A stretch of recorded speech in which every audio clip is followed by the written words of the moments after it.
Sports talk done better. Ladies and gentlemen, please take your seat. The show is about to begin.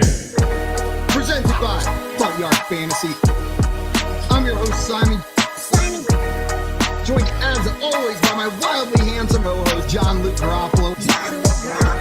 Our friend Coop with us, aka Coop A. Fiasco.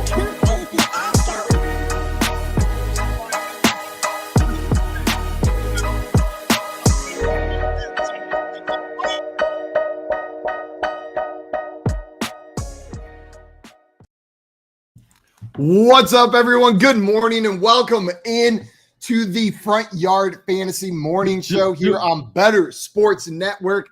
I'm your host, Simon, joined as always by my co-host, John Luke Garofalo.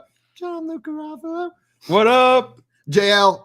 Good morning. I know we got all sorts of stuff to talk about, but I got to start immediately with, you were at that game last night. You saw Justin Tucker kick the game-winning field goal. You have your Ravens shirt on, so clearly you're a Ravens fan. For anybody that doesn't know, how was it? How did it feel? How was the atmosphere? The atmosphere was potent. The atmosphere was wild. Nelly played the halftime show in what might have been the cringiest concert I've ever been to. It was they brought out, it was so bad they brought out Ray Lewis in the middle of it to get everybody hyped up because nobody was reacting. And then he just walks back into the tunnel. But it was incredible. It was a great game. Justin Tucker is automatic, man. That guy goes out there, he doesn't even worry. He's not even worried. No, whenever they got into field goal range after that big Lamar run, I was like, oh, cool. So Tucker's going to get to kick a game-winning field goal. It's what's going to happen in this game. Yeah. Yeah, absolutely unreal. And then you look at that score. You got the Justin Tucker show last night. Know what I mean? If he's approaching the end of his career, like, I'm glad. I know maybe it wasn't the Lamar performance that you were wanting from a game. Like you didn't get the 3 touchdowns. You didn't get the crazy, but you got, what was it, 4 Justin Tucker field goals, including a game winner. Yeah, as the clock hit double zeros. Like, that's awesome. What a game.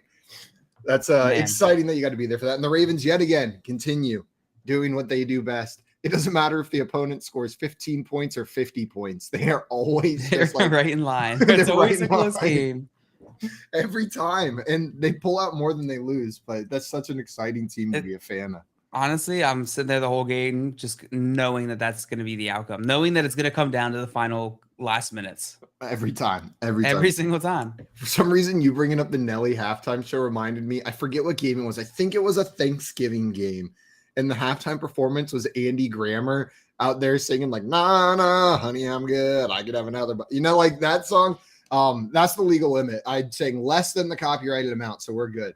Yeah. But in the crowd, copyrighted amount, their crowd that they had around Andy Grammer was all children.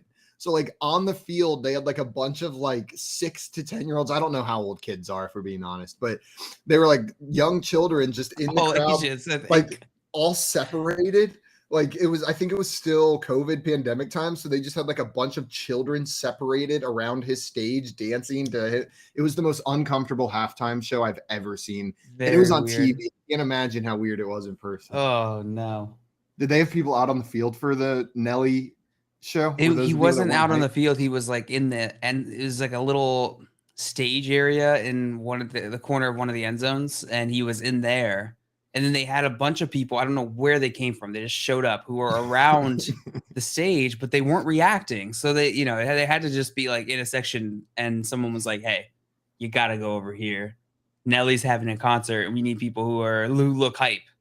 And then it was him and his hype man. And then I got nothing against Nelly. I was a big Nelly fan back in the day when I was a little youngin', but it was like one of those concerts where it wasn't you watching Nelly, it was you watching Nelly listen to other music. Like they play like Florida Georgia Line, and then it was just Nelly like listening to Florida Georgia Line with Nelly is what it turned into. A night with Nelly is what it was. It wasn't It wasn't a Nelly performance. It was a night with Nelly. A night with Nelly. Dale, there was some other news, and while we're talking about that game, let's kick off with this one. Using next-gen stats ball tracking data, Justin Tucker's game-winning field goal crossed the upright with a Y-coordinate width field of 26.52. The exact middle of the field goal is 26.67. That is, if the uprights were half a yard wide, 1.5 feet, the kick would have still been good. They could have set up a 1.5 foot wide field goal if the center stayed the same and Justin Tucker's kick still would have gone right down the middle.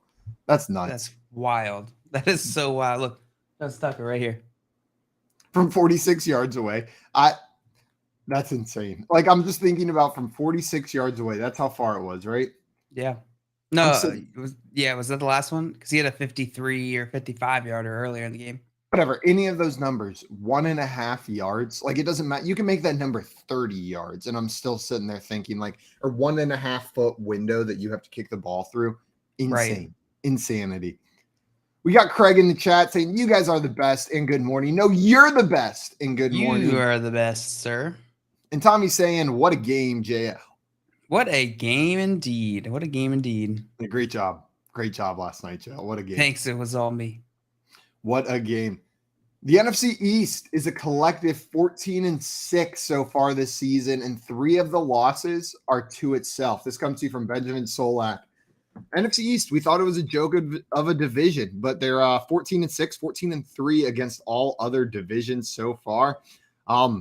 Joe, what do you make of this division? We've got the Cowboys sitting at 4-1 after beating the Rams. Eagles looking top tier as well. Commanders maybe a little bit better than we expected. Yeah, I think this is an interesting powerhouse of a division that we've turned into over here in the East. And you noticed I skipped. I shouldn't have skipped them. I just keep on disrespecting the Giants, also sitting at 4-1. Also 4-1, yeah. Yeah, I was just about to bring them up because out of all these teams, Simon, if you're gonna put money on a single one, which one are you putting money on? Eagles? To do what? To win the division. What else would it be? I'm just making sure to come in last. Like I could have done that as eat well. 34 hot dogs. To eat 34 hot dogs. I got to go with the Cowboys. I'm imagining Jerry Jones gets in on this and he can guzzle some hot dogs. I'm sure of it. I bet he just wets it and just slides it right on down. He didn't even chew. I was perfect. That's exactly how I was picturing it. No bun. I'm just picturing him like taking a pack of hot dogs from the fridge. He doesn't cook them. He rips the plastic open with his fingers, so it stretches a little bit. There's no knife, and then he just takes the hot dogs. Juice is going everywhere, one by one, and he doesn't swallow. He just like pushes it down. Know what I mean? Like there is no swallowing action. It's just a force. Just a force down the throat, and he does it one hot dog at a time. That's how Jerry Jones eat hot dogs. Yeah, he swallows it whole. That's disgusting. We've got JL in the chat saying, "Can I become a Ravens fan? I just can't." JL's ma. That's my ma. JL's ma. Yeah, come on. You can become a Ravens fan, 100%. JL's ma. I see. I was reading that as Jilsma for a while. Jilsma, I know. She let me know. What's up, Jilsma? Welcome in. Jilsma. Yeah, Commanders fans. As we're talking about the NFC East, the Commanders are 1-4. They're the one team sitting down there at the bottom. But bunch of dinguses. To answer your actual question. If I had to put money on one team, it's the Philadelphia Eagles. I'm going to put my money on the Eagles. They look fantastic so far this year. Yeah, I'm with you. I'm enjoying watching them, which I said this yesterday on the late show. It's like, it's odd, like liking the Eagles. Know what I mean? Not that I've disliked them. They're not a team that like I've hated, but they've never been one of those teams where I'm like, that's a very likable team. But it seems like with the players they have out there, like it's just a team that I'm rooting for. I don't know if it's like the underdog effect, like they're not expected. I think maybe it's Jalen Hurts, but this is a team that like I enjoy cheering for the Eagles this year, which I really haven't in the past. Yeah, no, I've been hyped, especially since I was pumping them up all off season. Always feels good when those end up working out. We talked about this on our morning show a little bit. Aaron Rodgers has thrown 502 touchdown passes in his career. Mercedes Lewis is the only former first-round pick to ever catch a touchdown pass from Rodgers. All of Rodgers' TD passes have gone to players drafted outside of round 1.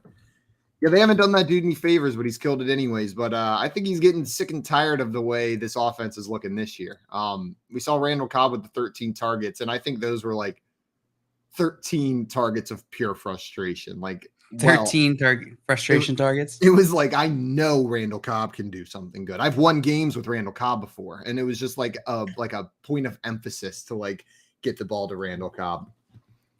If If anybody was to do that, it would be Aaron Rodgers. Not a doubt in my mind. We talked about it yesterday on the Late Show, but did you see the quote from Aaron Rodgers? Something along the lines, but like he's going to consider retirement at the end of the season, depending on the development of the rookie wide receivers. No. Can you imagine being Romeo Dobbs or Christian Watson, and he's out there saying like, well, depending on how they develop, I will or will not retire this year. I forget the exact wording, but like, what kind of confidence does that instill in your teammates None. to come out and say something like that? None. It's funny. It's funny. If he does retire, those guys need to say for the rest of their lives, like as a point of fact, like I made Aaron Rodgers retire. Like I showed up, did my thing, and he said, I'm out of here. Got out of there. Yeah. On me. We had, unfortunately, quite a few injuries yesterday. Rashad Penny fractured his tibia. He's expected out for the season. That poor dude. I know. Every freaking year. I wish he could stay healthy. And this isn't like one of those injuries that gets re-aggravated. Know what I mean? You don't like aggravate your tibia unless there was a fracture sitting there that you made worse, right? Like this is just you can't aggravate a pre-broken tibia. Exactly. Like this is just sucks. Like this could happen to anybody. Rashad Penny was seeming like he was picking up some steam, but Kenneth Walker stepped in with Rashad Penny out, and it looks like he's going to be the starter for the rest of the season. So if you have Kenneth Walker, good signs for him. Hopefully Rashad Penny's able to heal up and get back out there next year. Pat Freiermuth, he does?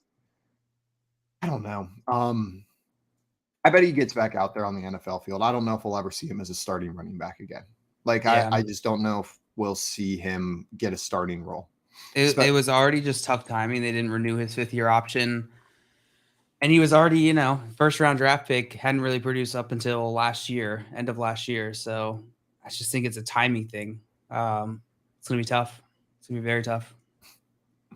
Craig in here saying, depending on the development of Joey and Jay, JL may consider retirement from FYF after this season. Yeah, Joey and Jay, get your shit together. Or JL's out of here, and I'm following him. Pat Freiermuth suffered a concussion in this game. It was his 3rd in the last 12 months. And I've said this already. It's not what I'm calling for, but with 3 concussions in 12 months, like I hope he's at least considering or talking to doctors about his like medical future whenever it comes to his brain health, right? Because having that many concussions in a short time frame is scary. Like it can have lifelong consequences. So hopefully he's getting cleared and checked out and considering the option that maybe like I wouldn't be shocked to see him retire is what I guess what I'm saying. I'm not calling for it, but like that amount of concussions in such a short time frame is so dangerous for the human brain. I hope he's taking it seriously, and it sounds like the NFL is starting to take concussions a little more seriously as well. True. But another one, Chris Olave, a concussion as well. He went down, hit his head. I saw that one live. Yeah, I saw that one live. God, and the camera just like pointed right into his, like you were looking into his eyes, and you could just see it again. Like every week for the past like 3 weeks, it's just these terrifying, scary hits, and take the camera off them. Like, know what I mean? Stop like showing these people that are clearly brain injured on TV. It's not a good look over there. And Tommy's saying seems like way more concussions this year. Are we just more aware? I think it has a lot to do with the media narrative. I feel like I'm sure somebody can fact check that and determine how many, if we are in fact at a higher rate. But I think the whole Tua thing just put it way more in the spotlight than it has been in the past. It feels like more, but you're probably right, JL. Like it does feel like more. I feel like we've had more visible ones, like more where you see it on the field and you know it. Know what I mean? Like the really you don't typically ones. Get like a fencing position like we got with Tua. Yeah, no, that was pretty jarring. Yeah. Damian Harris had a hamstring injury. Ramondre Stevenson came in and absolutely ate. There's no word on how severe that hamstring injury is, but we'll keep you guys updated. If he's going to be out for extended time, it's Ramondre Stevenson season. Teddy Bridgewater in awful luck for the Dolphins on the first snap of the game. Went down with a head and elbow injury. He passed concussion protocol, but was ruled out for the rest of the game due to the new rules that were passed this weekend. Christian Watson had a hamstring injury, and he has a history with soft tissue injuries. And then Drake London tweaked his ankle, but did not leave the game. So Drake London was able to come back in there. We'll keep an eye on that, though. Baker Mayfield, after that loss to the 49ers, was seen wearing a walking boot. They fell to 1-4 with their 37-15 loss. And Baker Mayfield was wearing that boot on his left foot during the press conference, as noted by multiple reporters. He said in his press conference that he had a left ankle injury and would get an MRI on it to determine its severity and his availability. Is this a pride injury? Does this pride hurt? Because we saw him, like we saw the hit that did it. Know what I mean? Like when he got up and started limping and he came off the field for a little bit and they said, oh, I bet he'll be back. And he came back out. I think this is an actual injury. That being said, I'm sure his pride is injured as well. This has been a rough start to the season. Baker has not looked good. I mean, this offense has been bad. Matt Rule's been bad, but Baker also has been very bad, like just independently. Yeah. Not looking good. Not getting in sync with those receivers. So we had a couple nice passes yesterday dropped and a couple really bad passes as well. Odell Beckham Jr. is targeting a return in mid-November. The Green Bay Packers and Buffalo Bills are among teams interested. Dear God, don't put him on that Bills team. They're already so good. That would be wild. You know what? I take it back. Like he would do it. Do it. Put the Bills on. I now want just a super team. I want a team that like goes through the playoffs and wins every game by 40. Like where it's just a true NFL super team. Bills fans would be insufferable. You know what? If I had to pick one fan base to get to be insufferable about that, it might be the Bills team. I don't know. Who would you pick besides the Ravens? I feel like Cardinals fans are pretty neutral. I don't care about them. I'm trying to think of another one that I'm Chargers fans. They're fine. Yeah, those 11 guys would just be going nuts. all 13 of them. Season. They would be going crazy. Seahawks fans are just weird, man. Like that's where I live right outside that stadium for a summer, and they're just weird. There's nothing, I don't know that I would pick them, but I would not pick them either. I'd pick them if I want chaos. I feel like it like perfectly, like the Seahawks fans I've met, it perfectly it lines up. Yeah. Seasonal depression plus mega fan meets that's Seattle Seahawks fans. Like they have all the qualities of a mega fan, but also all the qualities of someone that's lived under a cloud for the last 7 months. And like they're together into one. So it's kind of like a muted, slightly cynical super fandom is what it comes down to. And it's a good way to describe it, but they're in neon. They're like, woo, neon. Exactly. That's what I'm saying. Like they'll wear whatever the hell you tell them to. Like highlighter green. Okay. Yeah, I guess. We'll set on the outside, right on the outside. Marshawn Lynch. Is that what they just walk around saying? Yep. Beast mode. Beast mode. Just start walking into rooms screaming that. Freaking Seattle fans. Pittsburgh Steelers quarterback Kenny Pickett called out the low hit after the loss. He said, I felt like Shaq Lawson went after my knee. Yeah, I know you felt like that. I saw you push him afterwards. Kenny Pickett got a little feisty in there, but I don't mind it. Know what I mean? I don't mind a quarterback getting a little spicy, but just know when it's Kenny Pickett versus Shaq Lawson, Kenny Pickett have some like personal responsibility, because when you do that, that is not a Kenny Pickett versus Shaq Lawson fight. You are starting a fight for your entire offensive line. Every single player on there, because you will not be finishing that altercation. Shaq Lawson is a big man, and you have tiny hands. I'm not even sure. Little baby hands. You couldn't even get him around his wrist. It would just be like a little bit right there. I like seeing the fire from Kenny Pickett, though. Just learn to control it a little bit, maybe.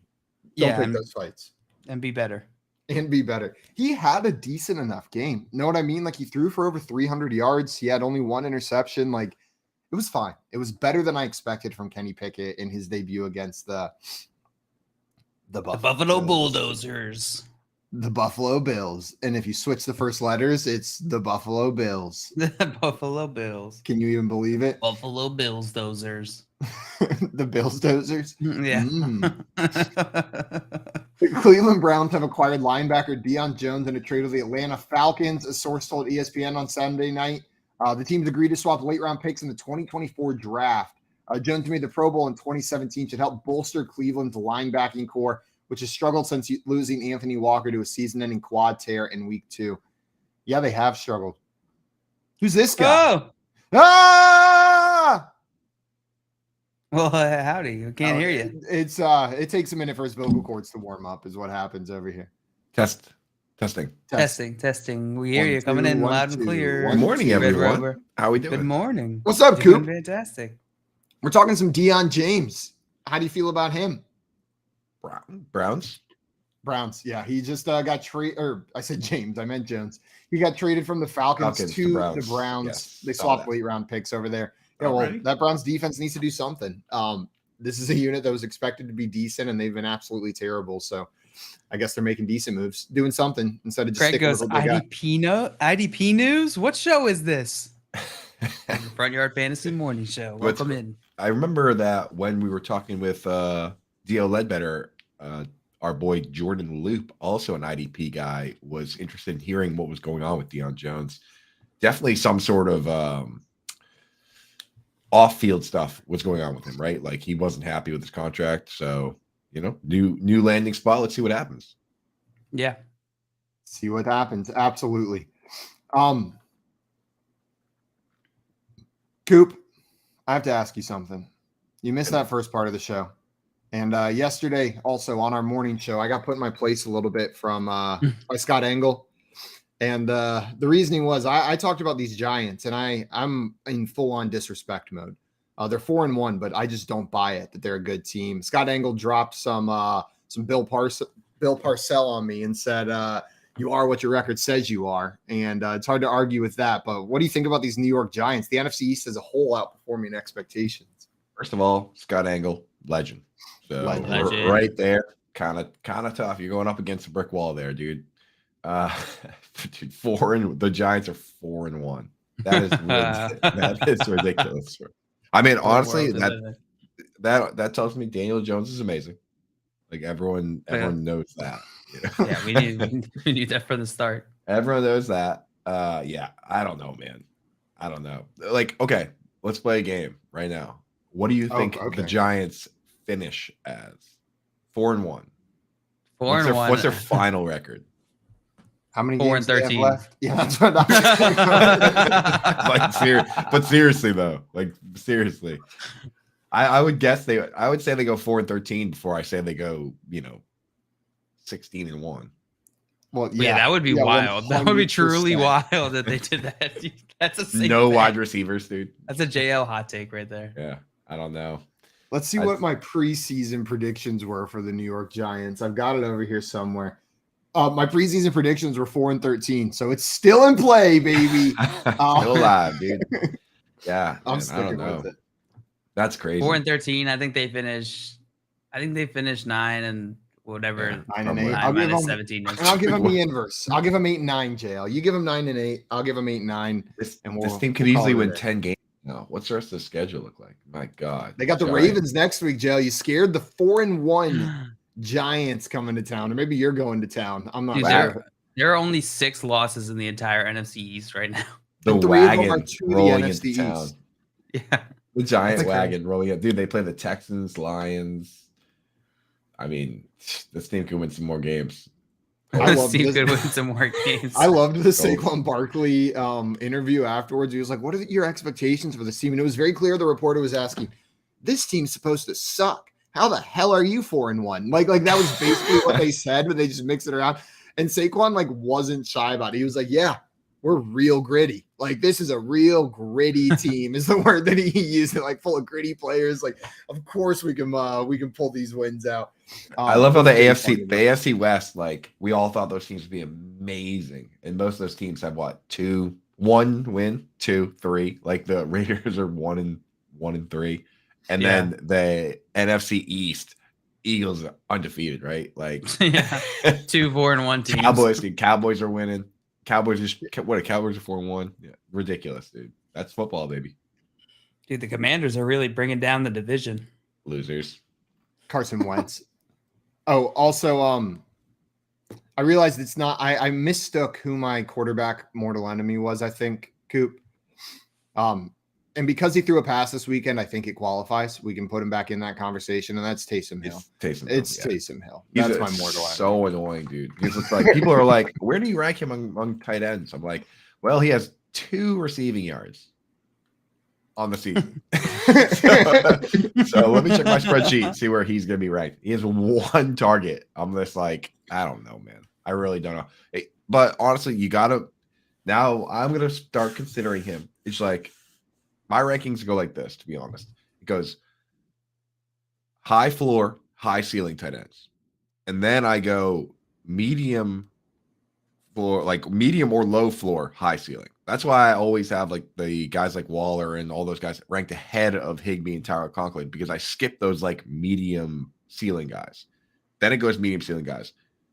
Then it goes touchdown dependent guys. He probably has to go with or above the touchdown dependent tight ends in the rankings, right? Like, because he's scoring a touchdown every week now, like at least one. So I think I might have to put him. I'm gonna put him in the rankings, and he's going to go with those guys. We don't have to talk about Taysom Hill too much longer, but I'm with you, Coop. Like you got to consider him, but I just know I can't start him. The second I do it, he's not going to score a touchdown. It's just not going to work. You got to do it for the rest of us. I've never had success with Taysom Hill. You got to put him. You got to put him down. You got to put him down for the rest of us, man. You have to shut that down by starting him in your lineups. No, if I just disparage him and say he won't do it every week, then we'll see him come out and do it. I publicly disparaged him on Sunday morning, 4 touchdowns. It's and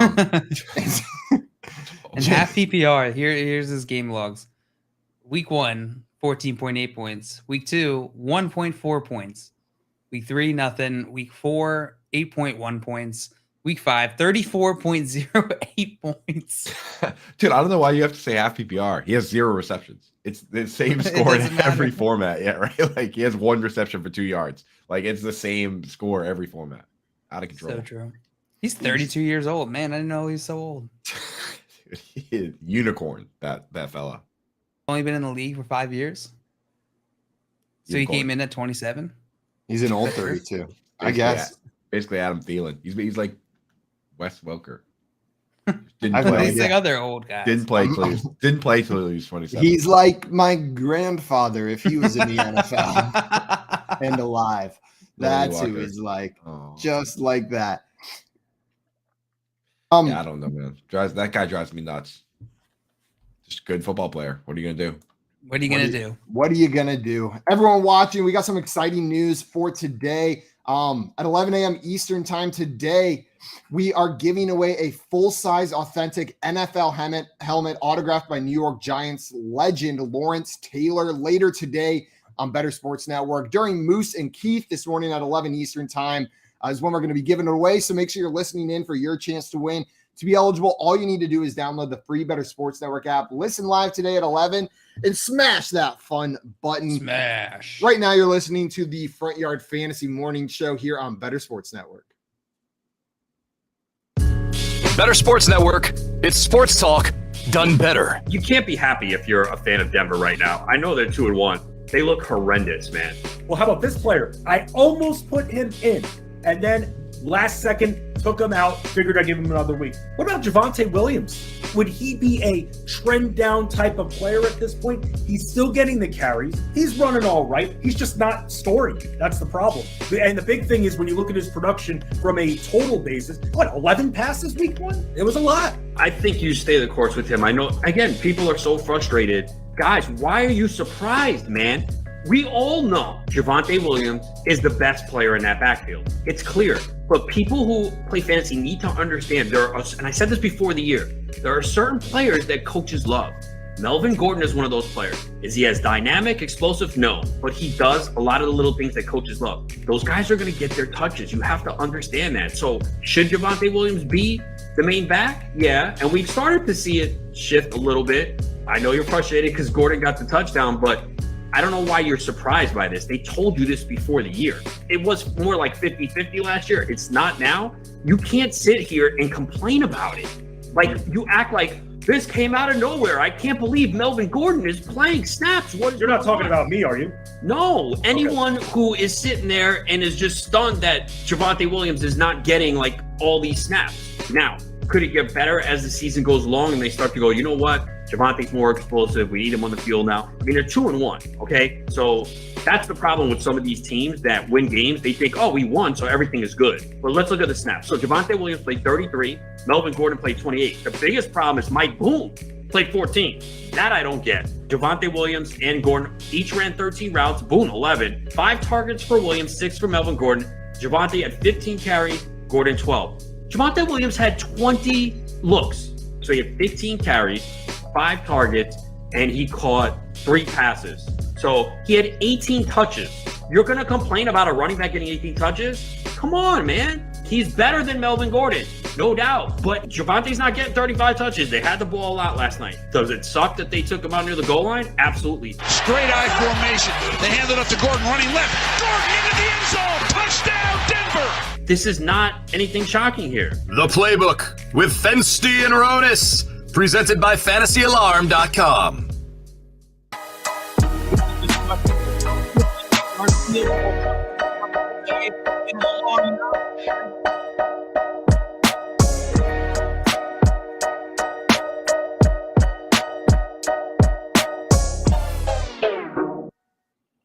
What's up, everyone? Welcome back into the Front Yard Fantasy Morning Show here on Bettor Sports Network. We got Craig in the chat saying, forget calling him daddy. Taysom Hill is the FYF Morning Show grandpappy. Grandpappy. Taysom Hill. Taysom Hill, grandpappy. It gets deeper and deeper and deeper as we go on. Grandpappy. That reminds me, my favorite announcer moment of all time happened yesterday on the second Gabriel Davis long touchdown. The announcer just like in the middle of it, he was like, "Oh, that was a man of a catch." Like he's just going on. He's like, Gabriel Davis said, "Get over here." Like, and he just went like full monster voice and then said like, and I kept trying to capture it in a tweet, but I couldn't quite get it. Like no emoji captured the deep voice that he went down into, but all of a sudden he was like, "And get over here." It was like, Get over here. He was doing the is that Mortal Kombat? The get over here?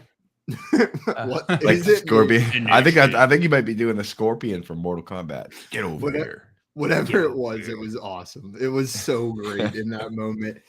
We got some get over here. That is Scorpion from Mortal Kombat, says Craig. So they must have been doing a Cordal Mombat.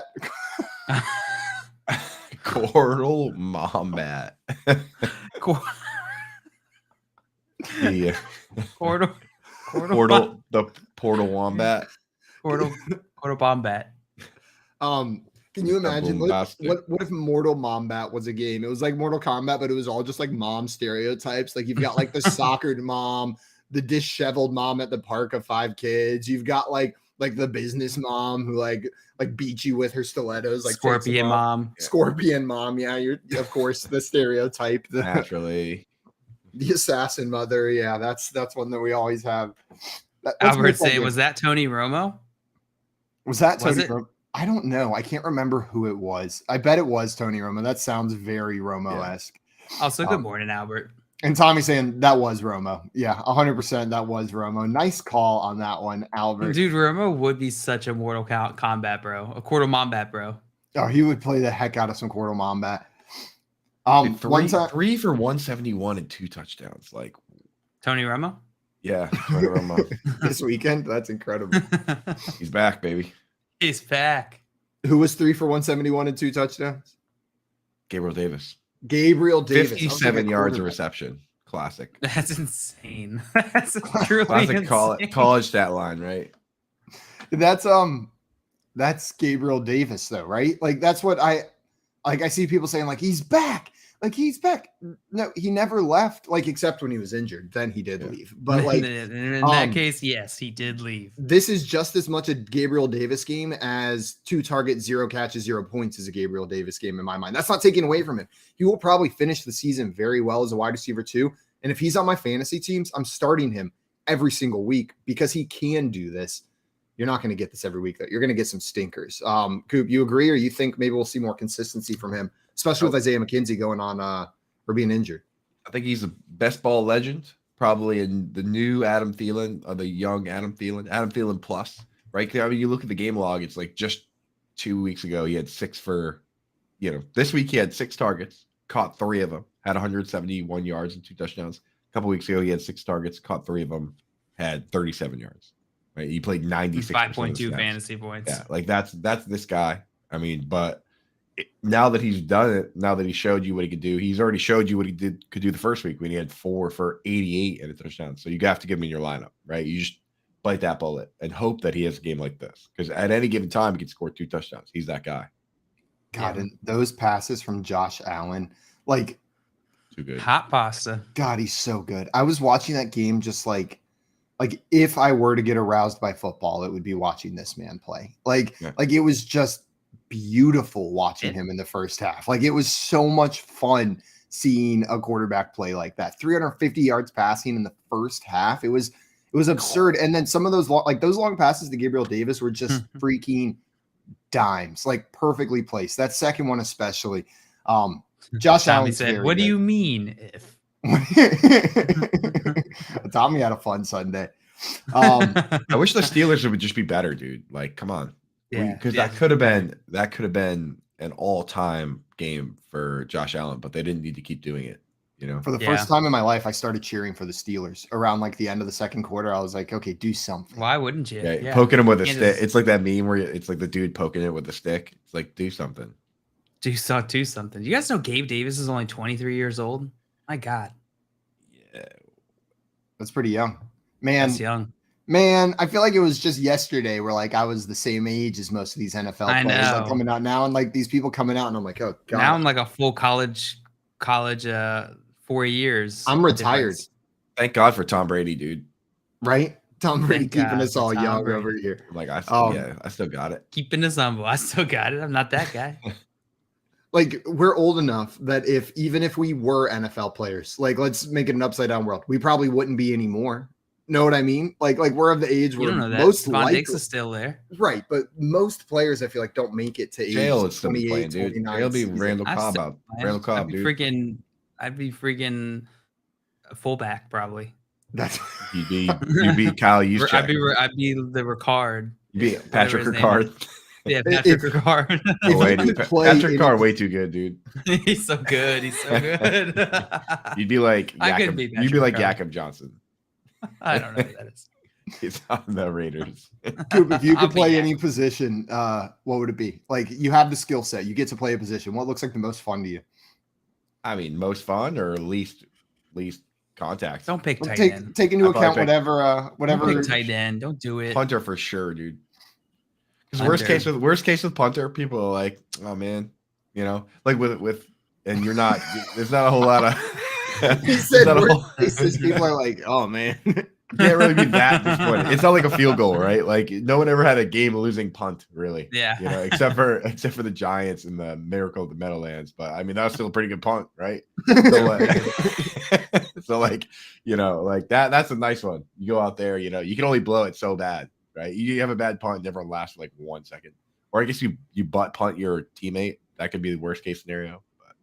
Yeah, it depends on. I guess that is that's like a pretty traumatic punting event. You butt punt Trent Sherfield, but then again, like that's all. Everyone's laughing at Trent. Like I didn't. Yeah, everyone's laughing at him. Yeah.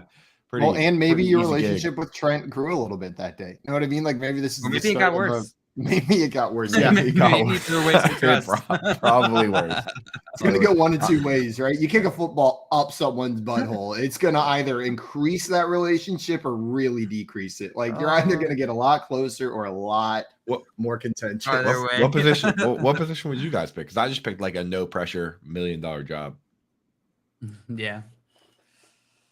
If I get to determine the skill set, I think I want to be like a true backup level of quarterback, like the Alex Moran from Blue Mountain State. Like just like when they joke about it being the best job, I really do think it's the best job in the NFL, right? Like, and then here's what would happen. All the hope would be like, oh, here comes the backup quarterback, no expectations. I'd get injured on the first play. Without a doubt in my mind, I'd get hurt out there on the football field on the first play. And then I'm just hurt on the sideline. We're good to go. Be Teddy Bridgewater, be Charlie Batch and play like Charlie 15 years, not 15 years and play like 20 snaps. I think the actual answer is long snapper. I think that would be such a cool skill set to have. It'd be fun to be the long snapper. You're probably taking a couple hits, but then you get to go out there during those high pressure situations as well. But you're not the one that all the attention's on. Nobody knows your name until you roll one. You know? Yeah. I feel like there's like a cult following of long snappers. You know what I mean? Like people love long snappers. Reddit dude. I don't know what it is, but during the offseason, the moment a long snapper signs like a 1-year deal, 3,000 upvotes. The Reddit is there's something about Reddit where they just love long snappers. They got a big wide receiver. There's so many different levels of wide receiver you could be. It's all glory. Good. There it is. bad. It is all glory, really. That is the number one diva position, right? Yeah, 100%. I'm a diva. You'd be a huge diva, dude. Doing Dude, I know I doing would. crunches in the driveway. Reporters 100%. can't ask you nothing. No. You got to take some cryptic tweet lessons from Stephon Diggs before you become a wide receiver. JL. I got it. Then you can get out there. JL Oh, does you know- kind like butter. Never JL does felt kinda my send soul so cryptic. bad. Yeah, That you was kind of pretty do. You kind of do send cryptic tweets. I love I do it. sometimes. Yeah, you do. You mix the cryptic tweet in. You would make a good wide receiver. What are we You- making of this Buffalo rushing attack? Devin Singletary had the most carries of all the running backs, but not much. They didn't really have to run the ball. 6 carries for 42 yards. James Cook had 4 for 31 and a touchdown. Zach Moss getting 1 carry. Josh Allen tying Devin Singletary's rushing yards total at 42 with only 5 carries. It seemed like this was a slam dunk start for Singletary, but it didn't work out. JL, what are you doing with these running backs? What's the deal? What's the deal with the Buffalo running backs? Thank you, What's the Jerry. deal with the airline food? Appreciate that. Appreciate that question, Jerry. Yes. Yeah, the running backs on the Buffalo Bills side is what you're asking about, and I'm not worried. This is a game script type of situation. None of the running backs really got a massive workload here. James Cook, who had the best game, did it on 4 carries. So this is a situation where they're not gonna. This Buffalo team hasn't really been at least in recent history, a rushing offense. So I think you're going to get games like this. Yeah. Coop, are you worried, or is Singletary still a weekly start for you? I'm starting him every single week, just because he's still leading the league in routes run, right? And he's top 5 running back in receptions, which nobody predicted, but it's happening. So got to get that guy in your lineup. Like, he's playing a ton of snaps. Super megastar. Super megastar. super omega star. He's Is what a I super heard. Stop omega spit star. argument is He's just like super he's an megastar. But he's an alpha omega star. One down, one down week doesn't take away from the usage that he's had, which has been phenomenal. Yeah. Tommy in here saying fantasy mess. I think Singletary will still come out as the clear fantasy option in this backfield. Fantasy mess and alpha omega star. Alpha omega star. I see Ladarius in the chat saying, "Good morning, guys. Hope all is well." Good morning, Ladarius. Welcome. What up, Ladarius? Hey, welcome in. LJ. And before we move on to our next game, we had a question here from Albert. Albert wanted to know, what are you guys doing with the Jaguars running backs? So they both had 10 carries this past weekend. Travis Etienne, 10, was a little bit more efficient with them than James Robinson as well. Is this going to be a split backfield? Are we seeing the changing of the guard, or was this just a game where they wanted to get Etienne more involved? This is business as usual. This is what we've been seeing, is this split. We knew that this was probably going to happen, right? Travis Etienne was going to have better games than James Robinson going forward. And I think this is what you got to expect. You got to expect each of these guys to have some games are going to be James Robinson games. Some games are going to be Travis Etienne games. Some games they're both going to do well. Some games neither. Hot. Exactly. Scalding take from JL. Hot. Some games. Yeah. But I mean, you are right, though. It's like when you're the owner, when you're the GM and you spend a first round pick, I know that they have since kind of shaken things up, but it's still the same owner. It's still Shad. So like they look at that and they want to see it. They want to see the return. So first round picks naturally are going to get, a better look, right? It's like if you're a 5th round pick and you're not really doing much, then it's easy to put you on the back burner. But Etienne was always going to be part of this game plan. And we're seeing it with these, with the game scripts, right? When they're either even or playing from behind and they need to pass, it's Etienne. So there's going to be a lot more of these games coming. Yeah. And I just wanted to add on to what JL said. Like at the end of the season, whenever we're looking back at this, Travis Etienne is either going to have scored more or less or exactly the same amount of points as James Robinson. Like it's just one of those 3 outcomes is what we're going to be looking at. Facts. So true. Yeah, JL, I thought you had a great point. Just wanted to add that little bit on there from the research I've done as well. Yeah, you're welcome. Trevor Lawrence. I think you covered it all there. I gotta say, pretty strong. I think you did. I covered all the fantasy. Just plug in Alpha Omega Star instead of Travis Etienne, and that should cover most players. He played 10 more snaps than James Robinson. Changing of the guard. Now's the time to go out and trade for him. Like I said it before this week, but it's you still. And I said it before Coop. And you said it before me, and you can still you can get away with it though. Still, I think I don't think Breece Hall and Travis Etienne, it's kind of switching up, and you can still go and get those guys before people realize what's happening. Yeah, we had this question yesterday. Breece Hall or Najee Harris rest of the season? Too spicy. That's too spicy, bro. It's too spicy. Give me Najee. Gotta be Najee. Give me Breece. I am nervous. I think we're seeing Breece take over this backfield. I am nervous about Najee in that offensive line. We've been nervous, right? This Bills game didn't necessarily change my opinion on Najee. He wasn't a factor in it, but we figured that he wasn't necessarily going to be. But Breece looks like the real deal. He looks great out there. Did you see that Jalen Warren technically played more snaps than Najee this week? That's wild. That's insane. Yeah, because that game was done. That game was over. That's why. Yeah. Way over. They went down quick. Why put your star running back in if you're down by freaking 35 points? Yeah, behind one of the worst offensive lines in the league with one of the best defensive lines on the other side of the ball. Just let Najee have the day off in that one. In this Texans-Jaguars game, besides ETN and James Robinson, there really wasn't too much going on for the Jacksonville Jaguars. No touchdown scored for the Jaguars. Whoa. First of all, how dare you? Second of all, Evan Ingram, 10 targets. I was seeing if we could just gloss right over to the Texans, see if I could sneak one past you. How many yards? Tell us about your boy Evan Ingram, Coop. He had a naughty number of yards. He had 10 targets. Last target, he was open. I'm just saying. Great play by the defender there, but that would have been a 100-yard game. A little better pass. Evan Ingram, he's the thing. It's happening. And the way I look at it now that we have five games, he's got 2 good games. Then he's got the game where he got eaten alive by Derwin James. Then he played in the Hurricane, and now he's back. Science, math, move him up. Eaten alive by Derwin James and then a Hurricane are very similar effects on a player. Like that Derwin James is a freaking hurricane for opposing tight ends. So mean. Scary. He's mean to me and my friends. My tight end friends. Of 2 of your favorite offseason targets, Coop, David Njoku and Evan Ingram, both had good weeks this week. Both look like they're part of this offense. Which one, if you had to pick one rest of the season, who would you rather have on your roster? I think I would take David Njoku just because he seems to be the clear. He seems to be the clear second target on the team. I mean, this week he survived Hurricane James, Hurricane Derwin James himself. I thought that he could be in trouble this week.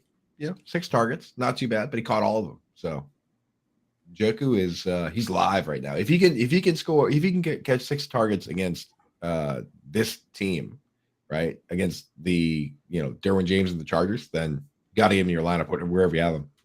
Yeah, exactly. Someone asked about him yesterday, and I said, congratulations, you have a starter for the rest of the season. You're good to go. That was the goal in drafting him late, and it worked out. It worked out for you. So nice work on that one over there. Marvin Jones had 11 targets, 7 receptions, and 104 yards in this game as well. Christian Kirk, not really a factor. 3 targets, 1 reception, 11 yards. What's going on with Christian Kirk? Was he injured? Was he just not playing? Was the game script not going to him? Is he going to still be the one on this offense? That makes you nervous, right? When you see Marvin Jones with 11 targets and Christian Kirk with 3. I mean, yeah, I think that puts him in this not must start category that we were really, classifying him as in this first part of the season. We got to recognize that Christian Kirk probably isn't going to be that consistent guy. Why do you guys think that? What's changed for Christian Kirk? His underpants, probably. I hope. Yeah. He just played 72 of 75 snaps and caught 1 pass. That's all exercise team stuff right there. Last week, how many targets did he get before he caught 1? 5, 6? He was 0 for 5 to start 2 receptions on 9 targets last week. Yeah, and it started off ugly. I know for a fact he went at least 5 without catching 1. I think it could have been 6, but I remember looking at it and saying he has 5 targets and no catches. What is happening? So I don't know. I think Christian Kirk, just given the usage, I mean, you got to get him in there. I think this one was just a down game, but it's also not like the Texans have any shutdown corners. I mean, can you name, without looking, can you name a single player on the Texans defense? Yes. Who I used to. What? No, he's on the Cardinals. He used to be. He used to be. Yeah, I was trying to sneak one past you. Yeah, I know that. The only one I can think of he's on that team is anymore. the rookie they drafted, Jalen Petrie. Like I can't even think. Derek Stingley. There you go. Derek Stingley. But that's crazy though. It's like we talk about football every single day, and this defense is just a bunch of guys that like. Who cares? I mean, I'm sure Jordan Loop and Craig could name a bunch, but they're weirdos. So DJ Reader's on the Bengals now. That's right, because he was in the game last night. There you go. Jordan Gruger Hill. Kamu Gruger Hill. Yeah, that's a good one. We got another one from him. Linebacker. Christian Kirksey. Okay. Well, now that you're saying them, Loop, it rings a bell. Yeah, now it's so much easier. Now that you're just saying them, it's pretty easy. Steven Nelson. Let's just spend the rest of the day naming Texans defenders. I think that sounds fun. On the Texans side of the ball, Dameon Pierce looks good. He looks like a good running back. You probably want to start him every week going forward. He probably Eli RB2. Apple on the Texans. No, but maybe. I don't think his mommy let him go to the Texans, if I'm not mistaken. Right? Really, it's a mommy thing. She wouldn't let him go, if I remember correctly. Wasn't he the one with the really overbearing mother during the draft process? Like, isn't that the thing that happened with Eli Apple, or am I making that up? I don't remember when he was. I'm not sure, but I like to think that that's true. Yeah, I like the story that you've told us. Yeah, historically, like I always, no matter what, side with rumors. Like every rumor, they're always more fun. Every rumor is true until proven false, especially ones that I think are funny. Oh wow, yeah. These his half brother does not have nice things to say about Eli's mother. About Eli Apple's mother over there. And Albert letting us know Eli Apple is still with the Bengals. Nice job, JL, pulling that one out. You follow Eli Apple all the time? You just know where he is? Yeah. He's your favorite NFL player. What do you guys think about Dameon Pierce, though? RB2 rest of the season? How are you viewing him? Yeah. I mean, good running back on a bad team. Sounds like the formula for RB2. Right? Yeah. There's not that much ceiling because of that, but he's getting the work. 26 carries. You can't argue with that. Rex Burkhead not stealing anything from him. Just getting in there on some passing. The Texans are using they won this week, but they're using the Jaguars school of just hand it to your running back a million times while you lose. Like the James Robinson year where they were like kind of losing on purpose, but they still gave James Robinson like 20 to 30 carries. Kind of love that for fantasy. I wish the Bills would have taken that approach with winning. Yeah, then they would just pass it, give it to their running backs. They just didn't do that yesterday. Are the Texans going to pick first overall next year? Probably. Yeah, that pesky tie, dude. That's what did the Lions in last year, right? Lose.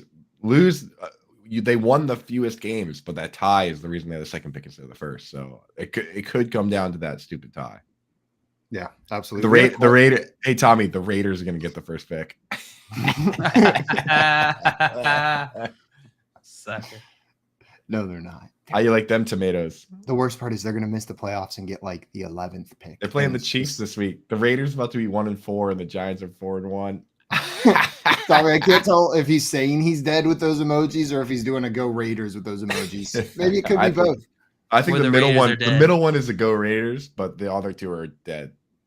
Yeah, tomato, eat it, Coop. Yeah, the Broncos aren't any better. I can't believe I'm about to eat a stupid tomato, man. No, he said ear it, Coop. You got to shove a tomato in your ear. Yeah, shove it in your ear. Bro. I would rather put it in my ear than my mouth, honestly. Yeah, I'm not a big fan of tomatoes. They're they're a bottom tier fruit. I will say, if you like a very ripe, perfect tomato with a BLT, awesome. But eating it like an apple, hand fruit on this show, disgusting, dude. Disgusting. Go Broncos. Go Broncos, baby. Let's ride. We need to ride. Like, I don't want to eat that tomato. Let's ride, please.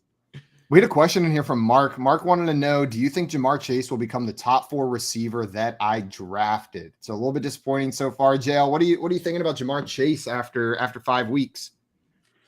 Yeah, I mean, his offensive line is giving the Bengals some trouble. It's certainly limiting the upside of these guys, but Jamar Chase has been, consistent. He's been consistent for you. He hasn't given you the top 5 upside that you've wanted, except for maybe week 1. I think you might have finished close to that. Wide receiver 13 in PPR leagues. Yeah, I think he'll be fine.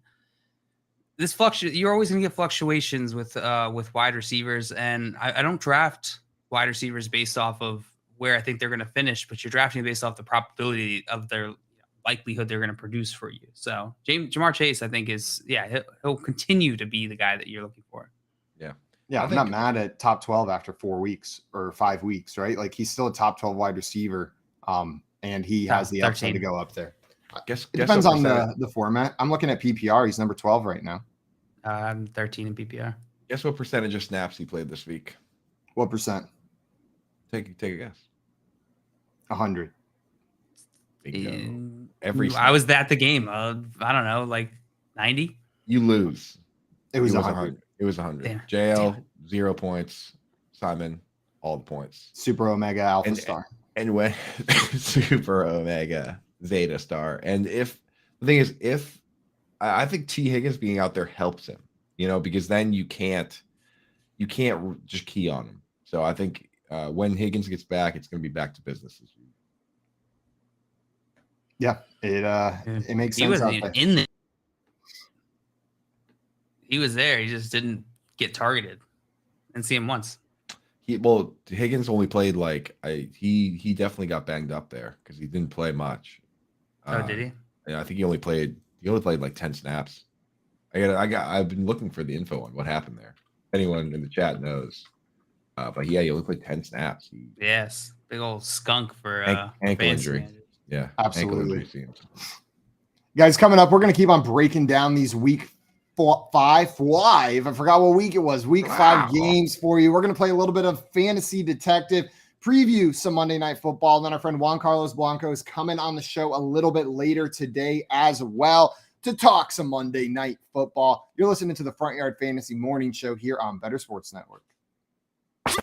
Make bets and follow your fantasy team while you buy, sell, and trade collectibles in real time.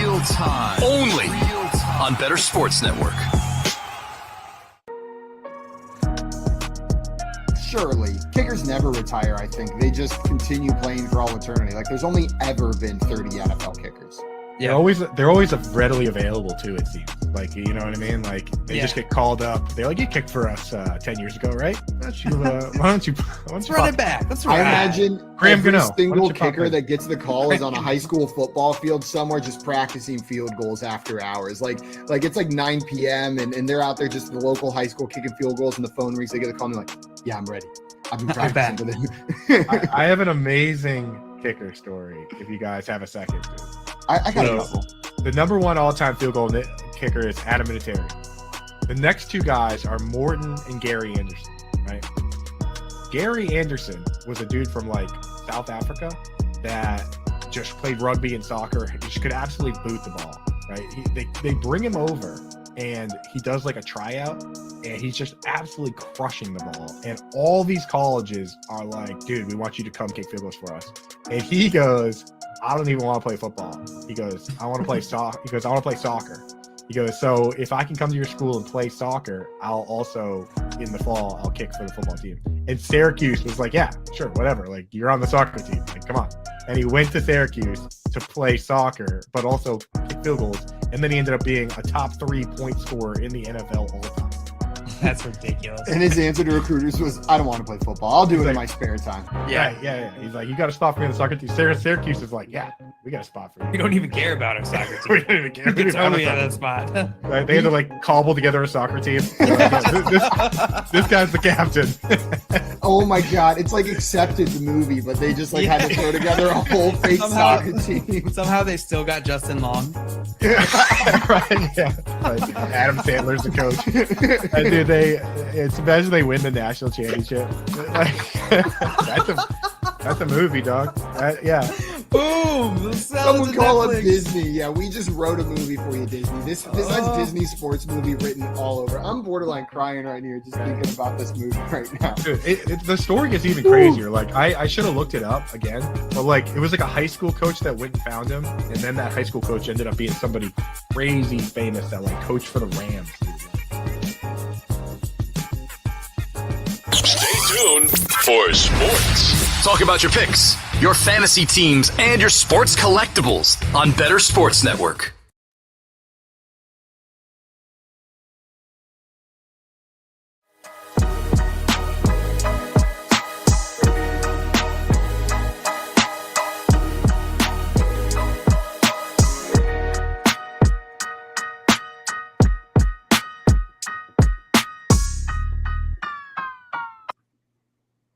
Welcome back in, everyone, to the Front Yard Fantasy Morning Show here on Bettor Sports Network. We are talking Week 5 matchups. We were talking a little bit about Jamar Chase in this Bengals-Ravens game, but we had some questions come in the chat. One regarding Mr. Dalton Schultz that I wanted to hit. Lucius had a question for us, said, what is going on with Dalton Schultz? Is Dak going to improve him when he gets back? Coop, you always say when we got guests on, you go, I'm a big tight end guy, so I got to ask. Big Coop, tight end guy. You're a big tight end guy, so I got to ask, what's going on with Dalton Schultz? I mean, he's playing. So last week he played a big snap share. This week he didn't play. I think he might have re-aggravated the PCL injury because he only played. I want to say he pulled a T. Higgins, played 10 snaps. I think that's what I saw. I mean, I don't know why I'm saying I think. It'll take me 2 seconds to actually pull it up. JL, what do you think while I actually pull up the information and we provide the actual information to our listeners? Well, while we pull that information up, I'll tell you guys what I think. And here's what I think about 10 snaps. 10 snaps. That was really good. Thanks for covering, JL. Thank God. Thank God. Nice take, dude. You Yeah. almost had to give an analysis, I'm not thinking of anything. So there you go. There's the answer on Dalton Not a Schultz. single thought going through his head. I thought for sure you were going to be like gabagool, lasagna. So JJ Zachariason said it best on Dalton Schultz this offseason on Twitter. He basically said, boogity. What is there to like about, he said, oogity boogity. And I was like, you know what? Yes. You're making a lot of sense. So he said, what is it about Dalton Schultz that we like besides the opportunity? And no one had an answer because he's not particularly fast. He doesn't really break tackles. He's not good versus man-to-man. He's not good in the red area. He also just kind of seems like a punk. Right. He's a jerk. No, he feels like personally, I don't like him either. seems like a decent enough guy. But there's nothing to like about him besides the opportunity. And it almost seemed like he pulled a Robert Tonyan, like a 2020 Robert Tonyan, where his best attribute was that teams would forget about him, right? Because they had Amari Cooper, they had CeeDee Lamb, and he was just, according to Pro Football Focus last year, more of his catches were uncovered than he had versus man-to-man. That's telling you that he's kind of a ancillary piece, in my opinion. The best guys, and especially the most successful in the red zone, are guys that win in man-to-man. And Dalton Schultz had most of his catches came versus zone, and he actually had more uncovered receptions than man-to-man receptions. So that's the guy you have here. And if he's also going to be hurt, you gotta make other plans. Yeah. Another tight end comment down here. Fantasy Doc saying it's a sad fantasy day for any manager that doesn't roster Taysom Hill. No. I got a feeling I'll be seeing a lot of him in the playoffs. Yeah, I have 1,000 Reddit notifications being like, Taysom Hill. Taysom Hill. The first one was like, okay, you know what? The first touchdown, I was like, this is Taysom Hill. This is what he does, right? He's going to get that touchdown, but we'll be able to say but he only played 8 snaps. You can't start it. And then he got another one. Second touchdown is Taysom Hill. And then he got another one. And then he got another one. And then the worst part, my red zone stream, I must have sat on the remote or something, rewinded about 15 minutes, and I was working on something else, so I didn't realize it. And then all of a sudden I hear in my ears, Taysom Hill, touchdown. And I was like, are you kidding me? Another one? And then I watched the replay and I was like, that looks just like the last touchdown he threw. Like, that's the exact same play. I can't believe they ran it twice and it worked. And then I was like, no, it was literally the exact same play. Check the box score. And then what did it was in like the third quarter. And then all of a sudden it cuts to the Dolphins game before halftime. And I was like, wait a minute. Something's wrong here. Unless they're just doing like a recap. But it was. You say fantasy dog? What's up, fantasy dog? What up, fantasy dog? The stats for Taysom Hill are like hilariously amazing. Like he completion percentage 100%, catch rate 100%. What's his QBR? Catch rate 100%. What is he averaging? Like 22 yards a pass, averaging what's his per carry? Like yards per carry. It's like this guy is just like unstoppable. 12 yards a carry. Like he's best player all time. Best player all time, right? That's hilarious. He's a hog. As much as I don't want to say it, Taysom Hill is an absolute hog, and he took over that game. It was whenever we talk about this game, it really feels like it was Taysom Hill versus the Seahawks, doesn't it? Like I feel like that entire game was just like Andy Dalton doing his best, and they're like, okay, we wanted to score again. Let's put Taysom Hill in there. Like, here comes Taysom Hill. But they keep plugging Andy Dalton in. It's clear that they don't trust Taysom Hill as the full quarterback starter there. He's a tight end who throws passes and runs straight up the middle, and they can't do anything about it. It was insane that I'm going to just get off Taysom Hill. We're done talking about Taysom Hill until we talk about Taysom Hill again. He's making me upset. One more question from Tommy in here. He said, who's the best wide receiver, the most talented? Is it Jamar Chase, Stephon Diggs, Justin Jefferson, or other? JL, what percentage of people chose Jamar Chase? I'm just kidding. Which one of these players is your favorite wide receiver whenever it comes to the best, the most talented, the elite? That's so tough, man. They're all in that category. Got to be Robbie Anderson. It's got to be Robbie motherfucking Anderson. His middle name, JL. You can't help that. That's the name his mama gave him. Name, yeah. Dog in here saying Cooper Kupp. Maybe Cooper Kupp's in that conversation. What are you going with, Coop? Who's the most talented wide receiver? Yeah, I guess it depends. If you're talking Devontae Adams, got to be in that all conversation. Around, yeah, Devontae Adams in the conversation. But I think if I had to pick one guy for my franchise to steal, it would be Justin Jefferson. I think he's the most well-rounded. But Cooper Kupp is probably the best route runner. No question about that. Like, too good. If it's my team, I'm taking Jamar Chase. The dude's just electric. But Diggs, I think personally, I get the most enjoyment watching. I'm with Coop. I think I'm going to go Jefferson, but it's super close. You can't go wrong with any of these guys. Let's talk a little bit about that Giants-Packers game. We already hit on the 4-1 Giants quite a bit. They won. They went to London. They did. Big underdogs, and they won. We were live during the end of this game on Sunday morning, going through it, and I just kept thinking, like, no, they're not actually going to pull this off, right? And then all of a sudden, Saquon Barkley scores that go-ahead touchdown, and Giants are in this thing. They pulled out the victory. Saquon Barkley's doing Saquon Barkley things after coming back from that injury. Daniel Jones looked decent. You know what I mean? Yeah. Like he didn't do anything. He looked good. Like, I'm going to say it. He looked good. Yep. It wasn't a world-beating game, but he was a good quarterback on Sunday in London. I bash on Daniel Jones a lot, honestly, but I think the number one thing for a quarterback is you have to put together a drive when in the situation when you need to. That determines so many games. Like, honestly, every game, there's that one drive where you have to score or the game gets out of hand. And so give it to Daniel Jones. He had the high-pressure situation of that drive coming at the end of the game, and he drove them right down. They scored. You know? Yeah. I mean, granted, Saquon Barkley was a quarterback when they scored, but still. Do you think they re-sign Barkley and Daniel Jones? Barkley, I believe, has another year on his contract, but do you think this team's going to try to keep that core or move on?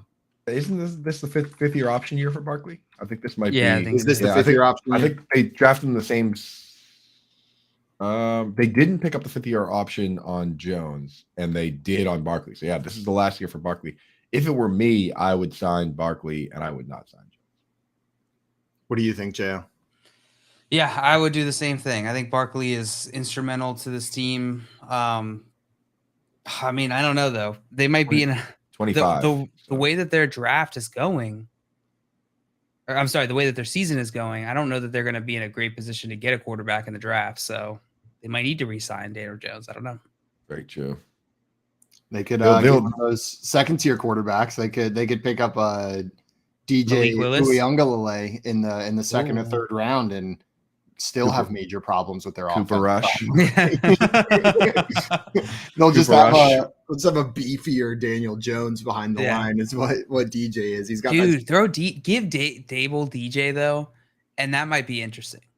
Beefier Daniel Jones is basically what Josh Allen is, right? That's a good point. Yeah, 100% same person. And Brian Dable kind of made Josh Allen. People forget that Josh Allen was bad, big time bad. Yeah, super inaccurate throw. He was, very raw, but like he came around.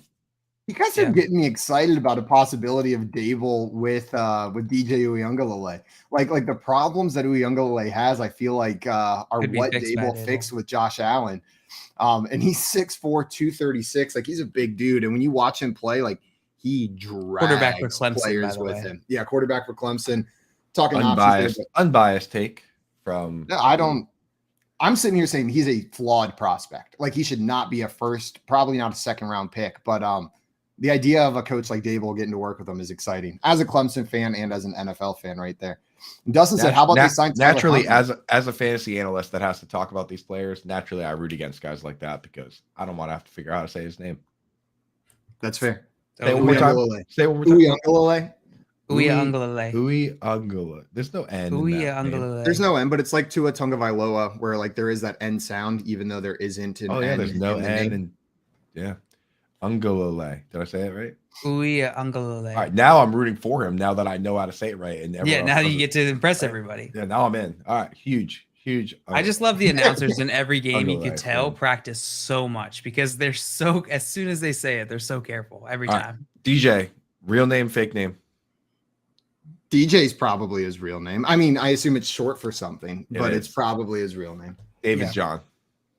If I had to guess what DJ stood for, I would have guessed David John, just because those are like the two names that come to mind immediately with D and J. You know what I mean? Like if you said you have 1 second, what does DJ stand for? It would have been like David John. Just throw that out there. Joseph. Dustin in here saying, how about they sign Tyler Huntley next offseason to the Giants? Jail, as a Ravens fan, you'd probably be sad losing your backup quarterback. He's been fun to watch. You cannot have like a more different quarterback than Daniel Jones than Tyler Huntley. Yeah, I don't know. You got some of that mobility, right? But they are different guys. They're just like different types of players. Yeah. Yeah, I like Tyler Huntley a lot, honestly. And people were like, "Oh, well, he's so good. Why did teams trade for him?" The situation with Tyler Huntley is they have him on the unrestricted free agent deal, so they're paying like $700,000.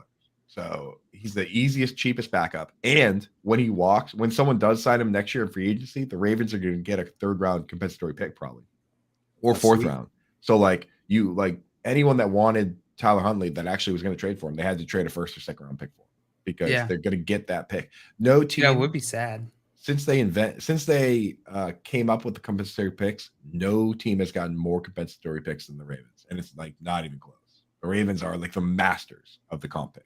So I need to do some more reading on like comp pick math because like I don't quite understand it, like where these comp picks come from. But you're right, some teams are just so good at getting that done. I need to do some research into that comp pick math so I can get a better understanding of that.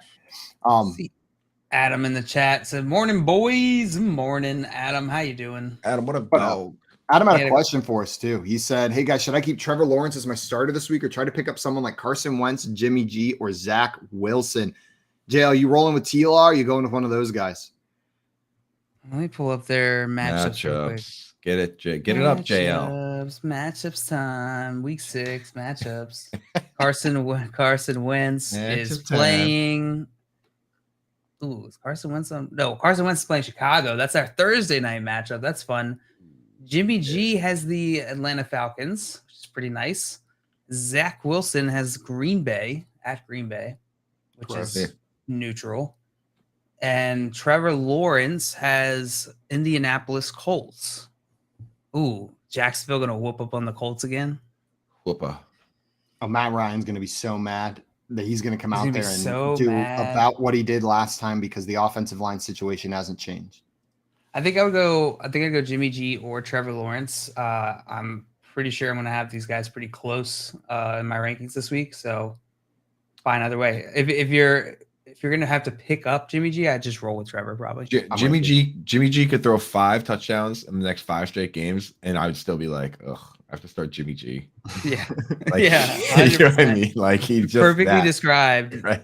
what it feels like to roster Jimmy G. Right. The novelty of how handsome he is wore off after like one season, if we're being honest. Like that first season, and it wasn't just us, it was the announcers as well. Like he would step out on the field, the camera would cut to him, and the announcers would say things like, God, he's so handsome. Like everyone was just enamored by this man's looks. And in fantasy, I was as well. I was like, he's going to be a star. And then I was like, God, it's so boring plugging Jimmy G into your lineup. There's just nothing exciting about it. Think about the pressure and scrutiny of this league. Like he's, one of the top, at minimum, one of the top 40 quarterbacks in the world. Handsome as all hell. And we're just like, that guy's a loser. Like Subway. Next! Subway money, right? Like, good Lord, dude. Like the scrutiny is just brutal, right? Like just good. I mean, man. Pretty funny.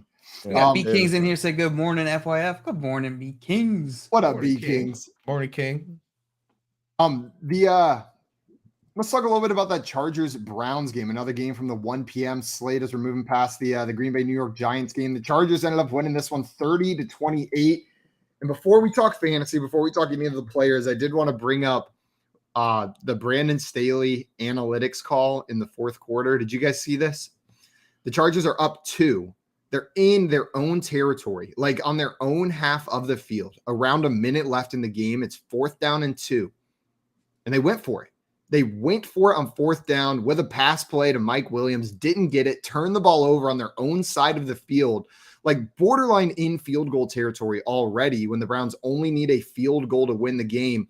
The Browns had a chance, a 46-yarder to win it. Missed it, giving the Chargers the victory. But, God, that call to go for it on 4th and 2. The analytics say you're more likely to win if you go for it than if you don't. But JL, what do you think about that play call? Because people were not happy. He escaped with one because he won, it seems like. People would have been just roasting him if they had lost this game. Here's the thing that you have to remember. People are idiots and they don't know anything. I'm always going to side with analytics because analytics has no skin in the game. Analytics does not have cognitive biases that, I mean, I guess it can if the person who's making the analytics has cognitive bias.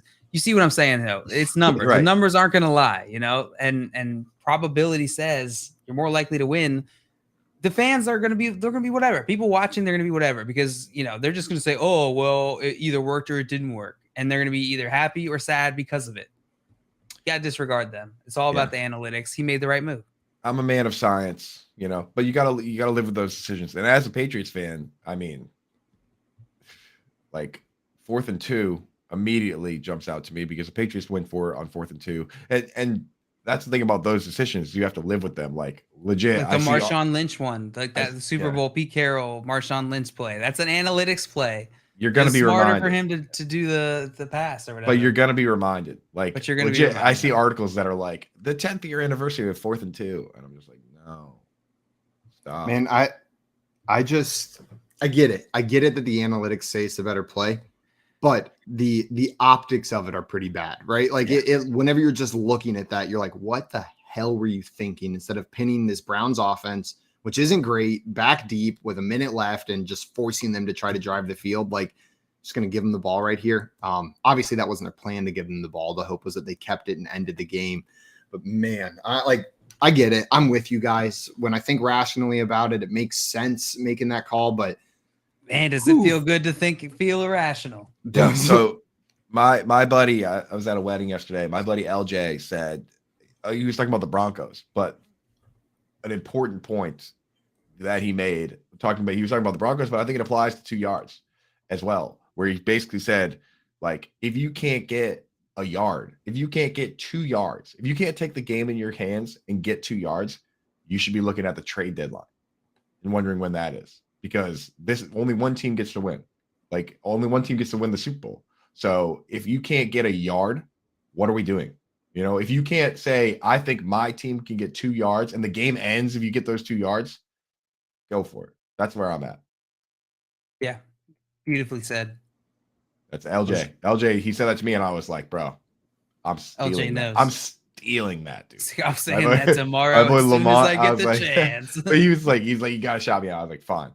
I was like, Lamont, dude, that's beautiful, dude. I'm stealing that, not giving you credit. But I did give him credit. Lamont, LJ, good call on that, dude. But he's right. If you can't get a yard, dude, what are you doing?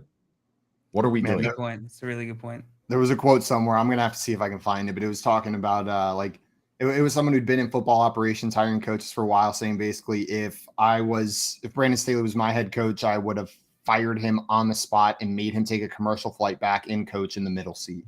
Was the vibe of the quote for making that call. But I can't find it somewhere. So we'll have to keep looking for that one out there. We had a question in here. Well, first, Squirrel Bob, not a question, but I wanted to get your guys' opinion. He said, leagues with kickers are dumb, but a league where a kicker loses points for missing a field goal is idiotic. Greg Joseph missed a 53-yarder and had a 51-yarder blocked, and I lost 6 effing points. I think they said fing points. 6 fing points. Jeez. Dumb, just dumb. Thank you, Joe. I'm Sorry just about dumb. that. That's too Joe, many what do you think about points, this? dude. What do you think about the negative points for missing field goals? I think it's fine, man. It's just a scoring setting, right? I understand not liking it, but I also know that you accepted to join this league, Squirrel Bob. You accepted to join this league, and you knew the rules. It is what it is. Yeah, write a letter, Squirrel Bob. Change it in the offseason. There's nothing you can do about it now. It does suck. I get it. Finding rules mid-season that absolutely suck, that hurt your team, that aren't fun. But in season, you can't change them. Know what I mean? People just drafted on principle. How you guys mind. feel about those? How you guys feel about like playing with that rule though? Like just from is it a fun rule? Or not? I think if you're gonna have the rule, you have to have it where it's like prorated, right? Like where if you miss like a 20-yarder, you lose 3 points, or you miss like a 30-yarder, you lose 2. If you miss a 40-yarder, you lose 1. Missing 50-yard kicks, dude. Whatever. That is painful. You're taking a shot anyway. So some teams won't even roll their kicker out for that opportunity. You know what I mean? Right. So I you shouldn't lose 3 points for a 50-yard kick. Like That's kind absurd. with that. To me, that's I'm with ridiculous, right? That's like having your quarterback lose points for a Hail Mary.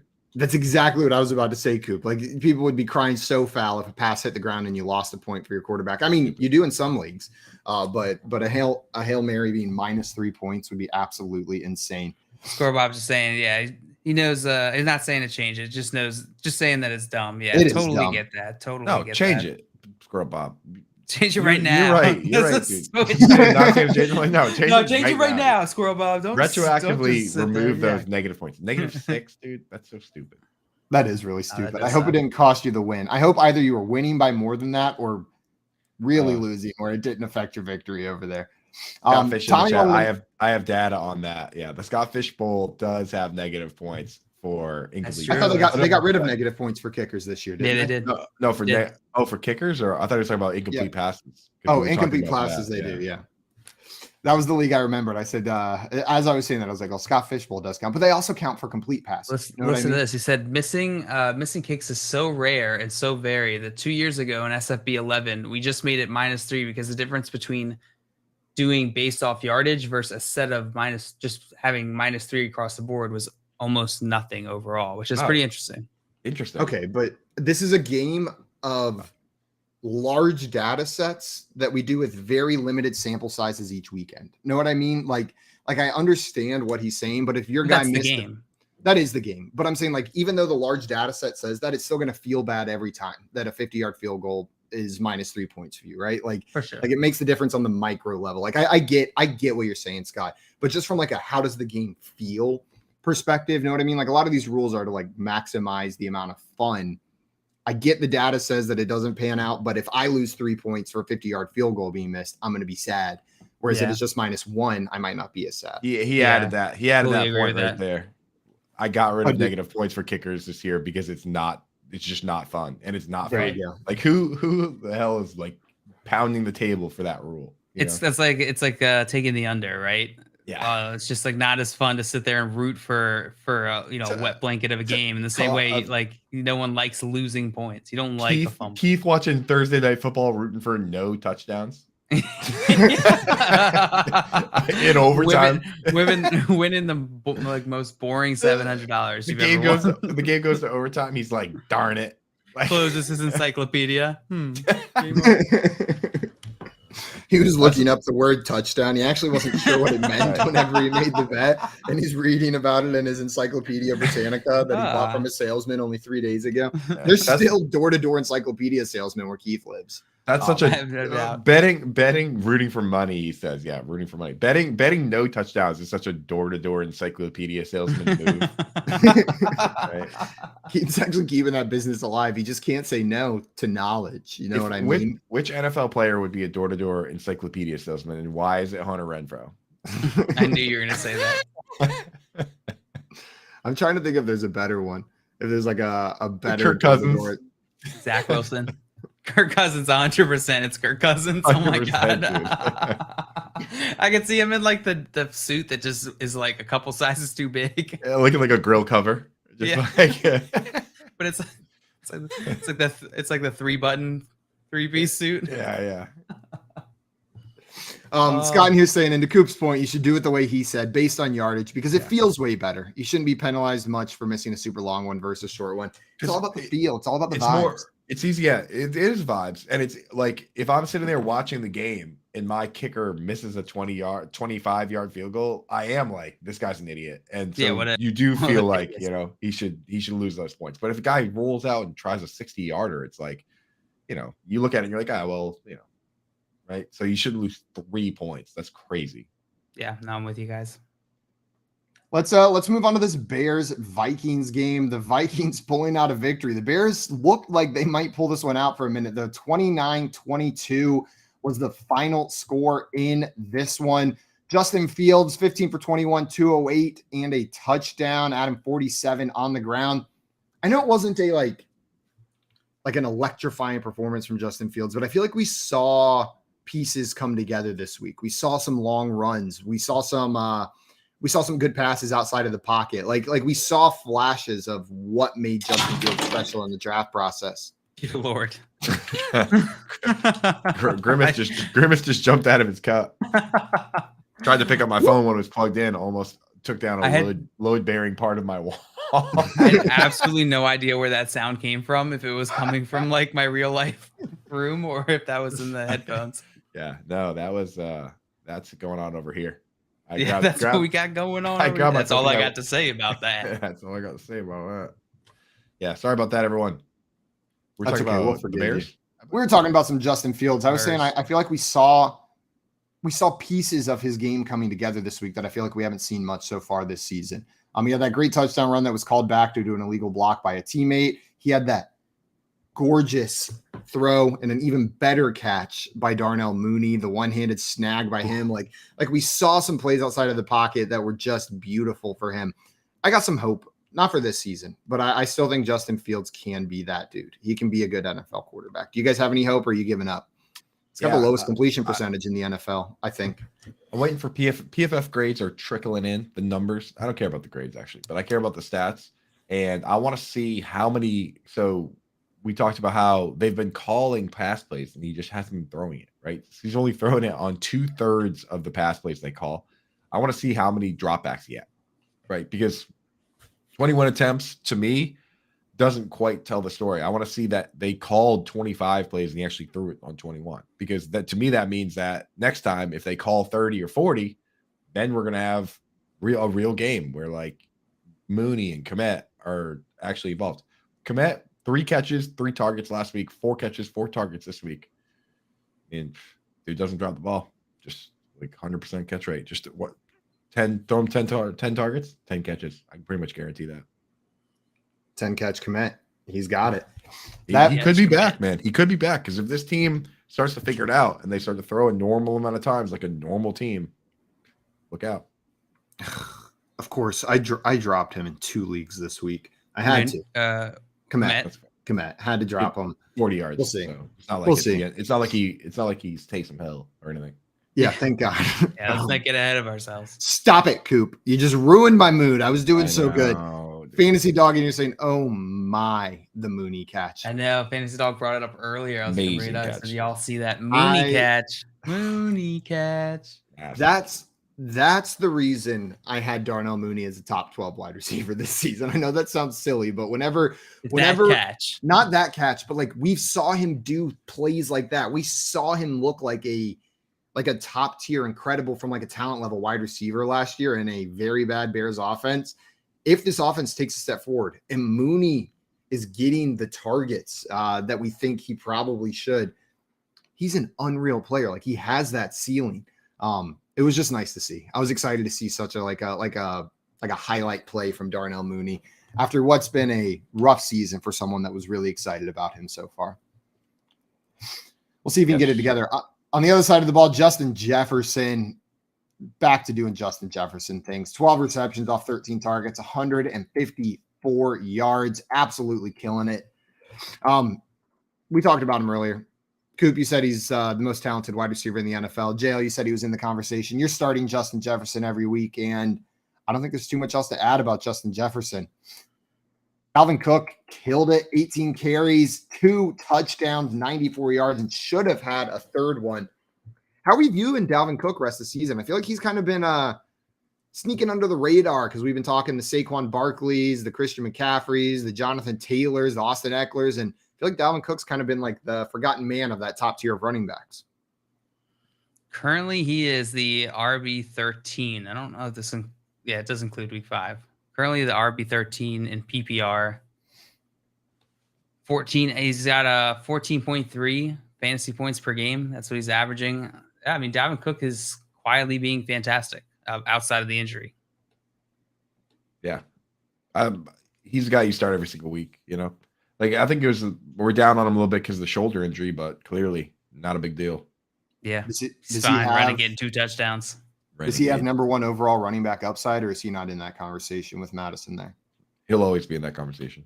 He'll always be in that conversation. Yeah, I'm not like incredibly. I don't think it's incredibly likely, especially with the shoulder injury, especially that offense. But I think that he's, like Coop said, he's always in that conversation. Yeah.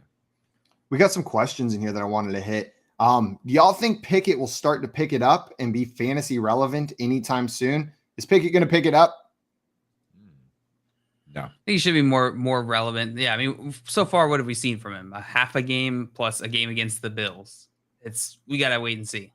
Yeah. I mean, he did throw 1 million times this week, right? 327 passing yards or something like that. Like it was in the 300s. It was a decent game from him. No touchdowns, but still.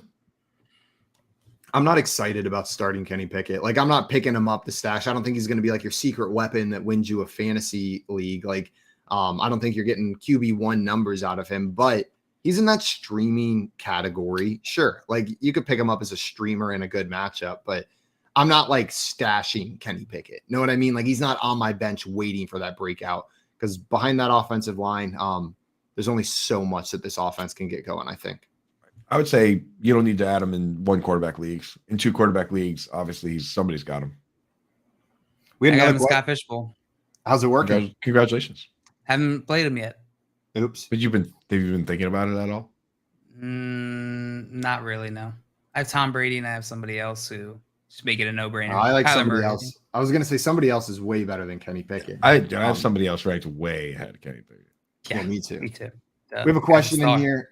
Should we be looking to trade AJ Dillon? I lost Patterson and he's killing me at RB2.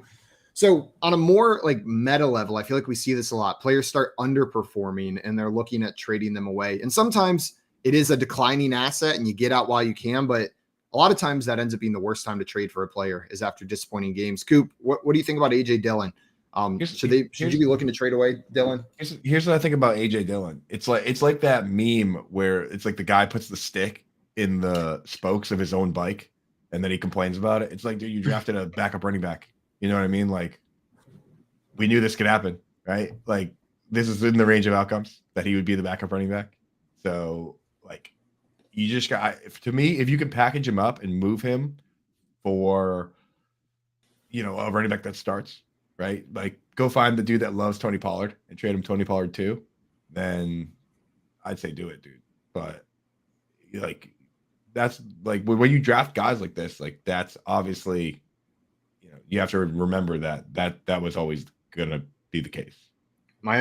My belief is that for AJ Dillon to be good, this Packers offense needs to be good. Like, where AJ Dillon eats is when they are grinding out the clock, right? When they're up 10, when they're up 14, and they just need a power runner in there. That's when AJ Dillon eats. And this Packers offense is a lot worse than we thought it was going to be. I think as a whole, as a community, we overrated what Aaron Rodgers was going to be able to do with this offense, and it's not looking great. So if they can get it together, I think there's better days ahead for AJ Dillon, but that's an if. That's an if, not a win for this Packers offense.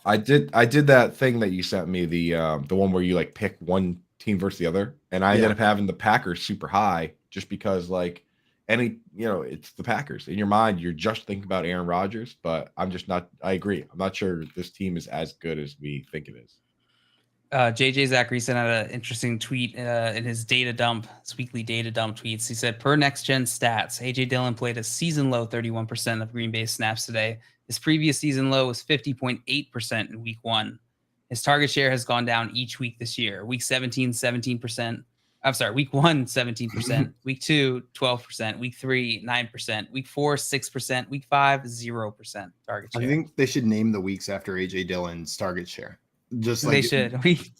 This week is week 0. He should change that. He should change the name of that to the data dump on AJ Dillon. Yeah. Finger. Got him. Where's the Odell joke? Cue the Odell Beckham joke. Albert in here wanted to know Dillon or Kenneth Walker rest of season. With Rashad Penny out, it's probably Kenneth Walker. He's a starting running back. Walker for you as well, Coop? It's science. Yeah. Starting running backs are the guys that I want. Science says Walker. Guys, we're going to keep on breaking down these games, play a little bit of fantasy detective, and then Juan Carlos Blanco of RotoWire is coming on a little bit later today to talk some Monday Night Football with us. You're listening to the Front Yard Fantasy Morning Show here on Bettor Sports Network.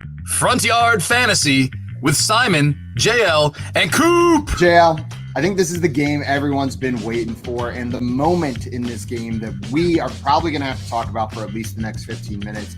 The Miami Dolphins took down the Buffalo Bills 21-19, and we got to talk about it. The play of the game, the butt punt. The butt punt. Punted straight into Trent Sherfield's abyss between his legs is where that booty patootie. It was straight up there. It could not have been aimed better up that Tuchus. Like, he just went for it. Like, you look at the picture, shout out USA Today photographer that caught that image. Wow, moment of impact, and you can really see just how well aimed between the cheeks that ball was. And Craig said, did y'all see Mark Sanchez's tweet to the punter? I did. Mark Sanchez tweet, stay out of my lane, bro. That's pretty good. I love all these self-aware tweets yesterday. Mark Sanchez, Orlovsky, like they're just coming in and like poking fun of themselves. Yeah. That's pretty good stuff right there. Corey, Nando, and friends, presented by Mayo Media on Bettor Sports Network. Speaking of TV, last night I tried to watch Aaron Judge. Did you watch the K-Rod broadcast? Yeah. So here's the thing. Look, I went to ESPN Plus and I'm like, I want to watch this K-Rod thing because they had Roger Clemens and they had Barry Bonds on. Bonds brought up when Clemens hit him on his piece of armor. And Clemens was like, oh, it was a strike, man. It was a strike. No, like, Clemens was like, if you wear, and I don't blame Clemens, if you wear that thing, right, that piece of armor, and you on top of the plate like that, target practice. I'm going to see if I can hit that joint. And he was, I mean, Clemens, it was a strike. Get off the plate is basically what he said. Yeah, exactly. Get off the plate. Can you imagine the three of them? Like, you're Michael Kay, and you're sitting there with Barry Bonds, Alex Rodriguez, and Roger.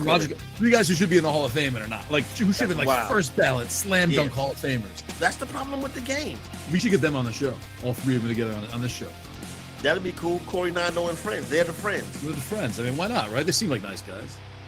Lunch Money with Kyle and Ray, presented by FantasyGuru.com. I started watching the Jeffrey Dahmer series on Netflix last night, which I knew a lot. That looked pretty freaky, man. Is it as frightening and kind of eerie as it looks? Yeah, it's disturbing. Like, there's no. You think? He ate people, Ray. It better be disturbing to you. I know the story. He ate people, and I murders. I knew, but I didn't know he was drunk all the time. And well, Ray, I mean, we've all been there. You get the munchies when you're drunk. That would be actually a defense in court. Your Honor, I was drunk the whole time. I was hungry and I needed food, and my neighbor was there. What am I supposed to do? And he had like beer cans all over his place. There was a lot of Miller and Bud. I guess he was not only was he a person of opportunity with the killings, he was a beer drinker of opportunity. Because I don't think you normally do one and the other. You should do one or the other. I don't want to tell AB or Miller how to do their business, but don't go marketing that Jeffrey Dahmer loves your beer while he was eating kidneys.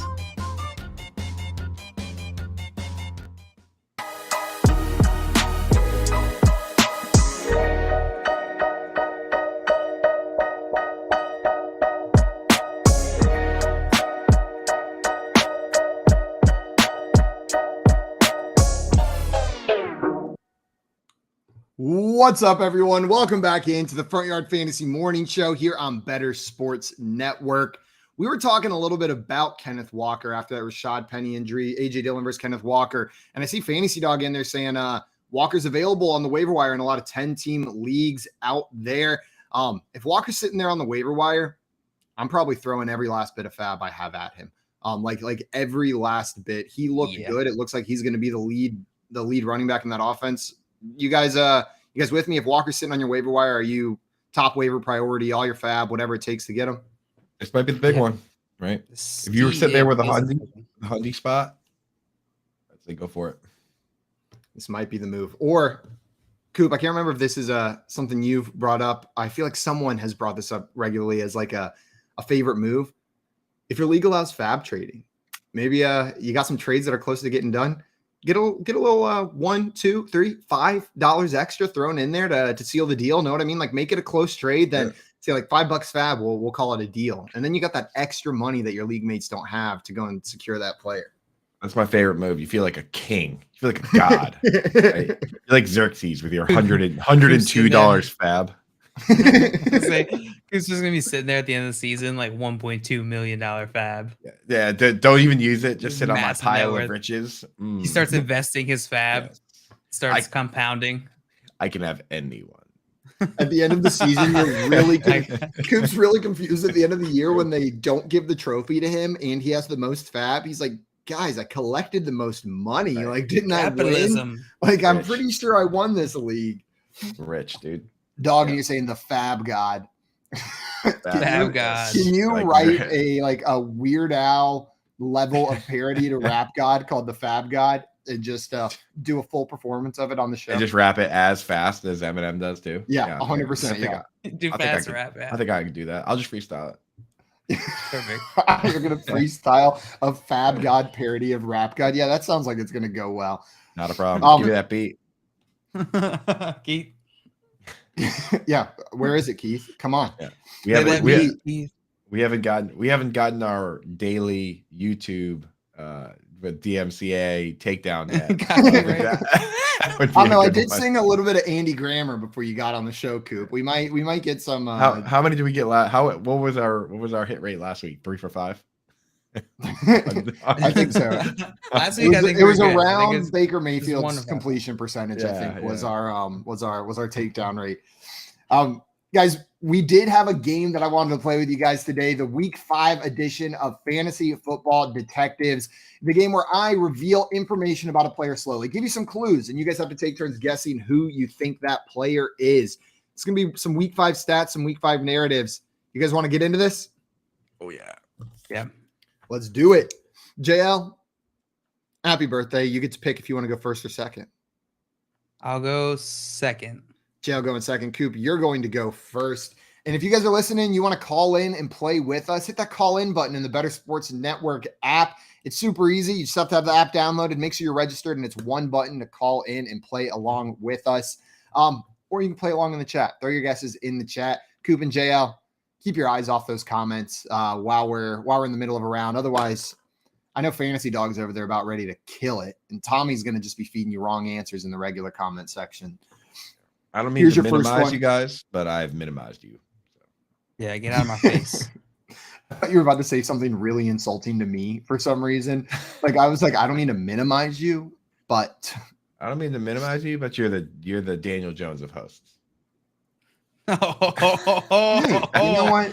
Quick on your feet, heavy torso. Dude, you just game winning drives, dude. Heavy torso. We'll front heavy. Heavy torso. That's funny. Bottom half a little slower than the top half.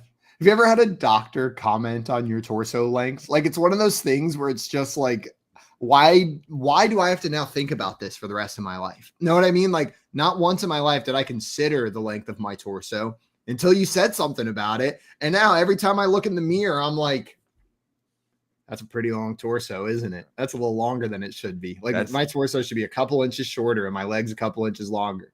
Now you have to picture your doctor like he's like, goes to the receptionist. He's like, who's my next appointment? And she's like, this guy Simon. He's like, oh, that's like the weird long torso guy, right? And everyone's like, yeah. 100%. Just picture that. Just picture that every. Oh God. Okay. God, it's the long torso guy coming in here again, dude. Again. Just really hurt my feelings. I like now I have to think about it all. He didn't even mean it as an insult, yet I'm stuck here thinking about it for the rest of my life. Like, is my torso abnormal? It's that. And then one time he also told me I had really little ears. And so now I just sit there thinking about my little ears, my long torso, and those are things I'm self-conscious in my little mouth. It's so funny. It's so funny because like those aren't like necessarily bad things. They're just like observations, but still, exactly. It sounds mean. Like calling somebody little ears. Little ears. My ears are normal, okay? Find a new slant. It's not the size of the ear, it's how you use it. I can hear fine, doc. What were we doing again? Before I got on a rant about my doctor criticizing parts of my body. Tim said your little ears really stretch out that long ass torso. Yeah, the little ears really long ass torso. Hey Tim, what's an ass torso? We are playing special right there. Yeah, that's Tim's favorite joke. Mouth them. We are playing fantasy detectives. I'm going to give you guys clues one by one. You're going to guess who that player was. Coop, you're going first. Here is your first clue. I had 10 receptions on 13 targets. This week? Week 5 edition. We're talking all week 5 stats. Yeah. 10 receptions on 13 targets. Was it?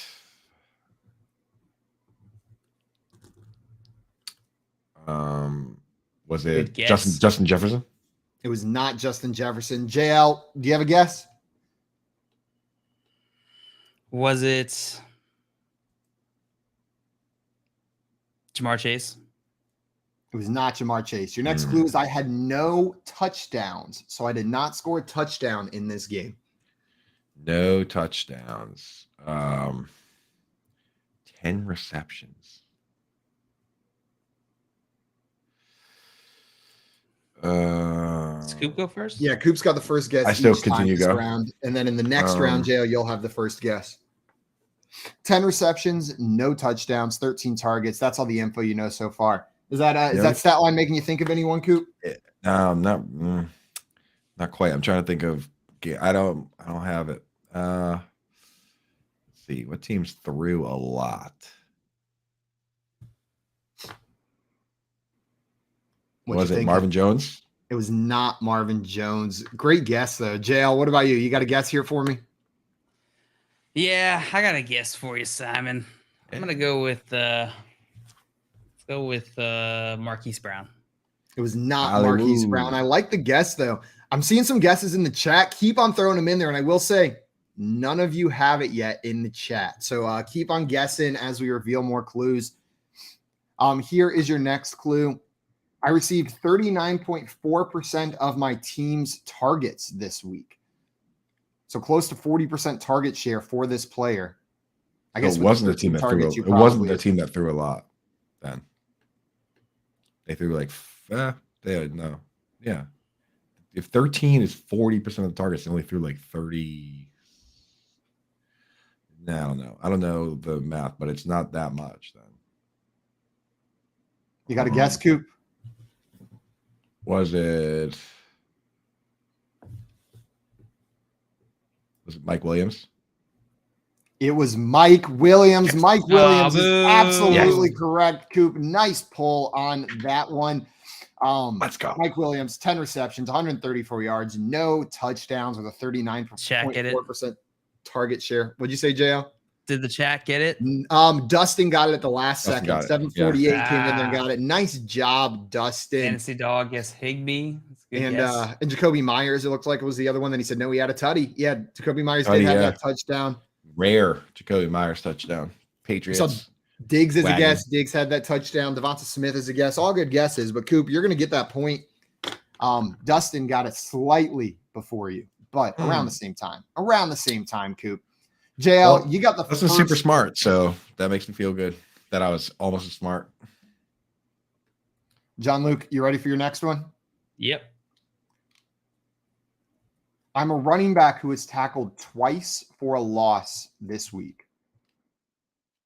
If you get this, just twice for a loss. So like they had other runs, or those are just the two tackles that were for losses. Can't tell you that. You know he's not going to tell you that. I just why are you asking that? You know he's not going to tell you. I don't know. That's why I'm asking. You know he's not going to tell you, dude. All right. Excuse me for asking questions. I'll go with on two of the plays in Melvin the game, Gordon. Regardless of his other plays. Let's go with Melvin Gordon. I'm just going to clarify for everyone, because if you have the question, instead of being rude, maybe other people have the question as well. I apologize for that. All I'm giving you here is that on two plays in this game, he was tackled for a loss. And those are the only times that he was tackled for a loss. I'm not saying anything else about the other plays in this game, but there were two times in this game that he was tackled for a loss. What was your guess, JL? Melvin Gordon. That is wrong. Coop, what do you think? You have a guess? Austin Eckler. It is not Austin Eckler. I had 17 rushing attempts in this game. So there's the other 15. 17 rushing attempts. Chubb. It is not Nick Chubb. Coop, you got a guess? I do. Was it Breece Hall? It was not Breece Hall either. Your next clue, my long rush was for 41 yards. Pretty long run. It's a pretty long run.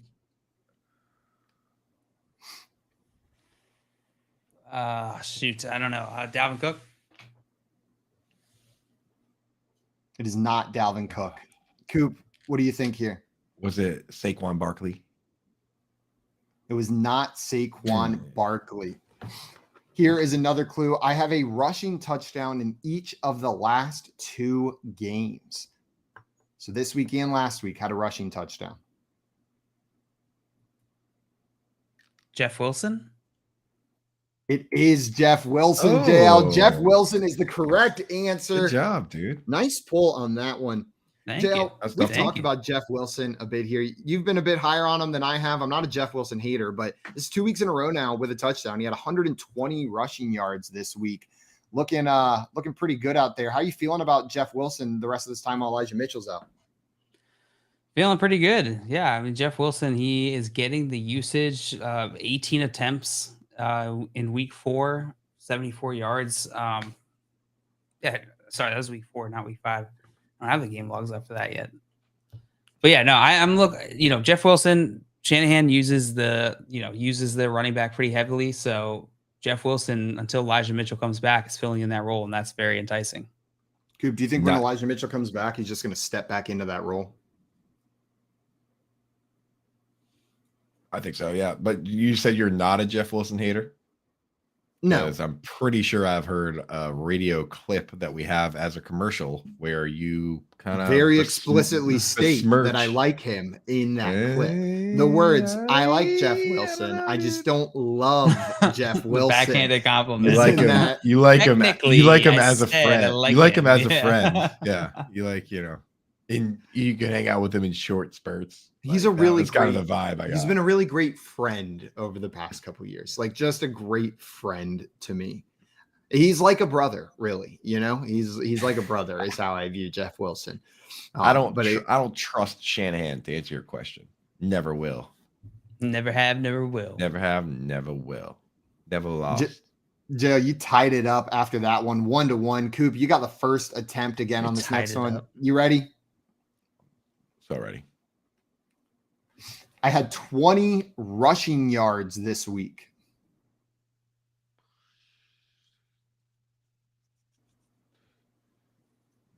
At 20 rushing yards, I'm thinking that it might be a wide receiver or a quarterback instead of a running back. Was it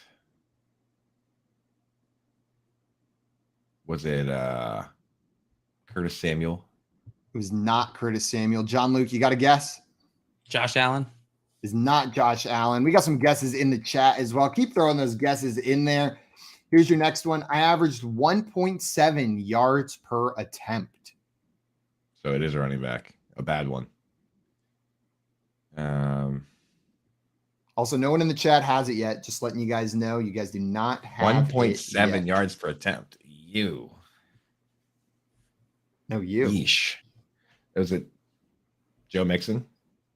It is not Joe Mixon. JL? Was it Najee? It was not Najee. That was the most popular answer in the chat as well. A lot of people guessing Najee. You ready for the next clue? Yep. My long for the week was only 9 yards. His long rush, just so we're clear. Yeah.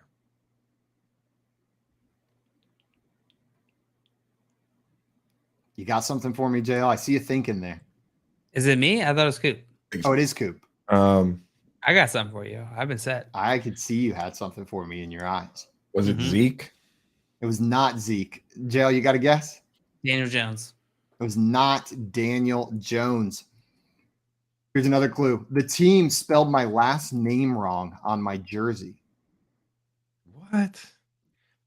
See, I was at this stupid wedding, so I might have missed that. Dude, so 1.7 yards per carry means that he got like 13 or 14 carries, right?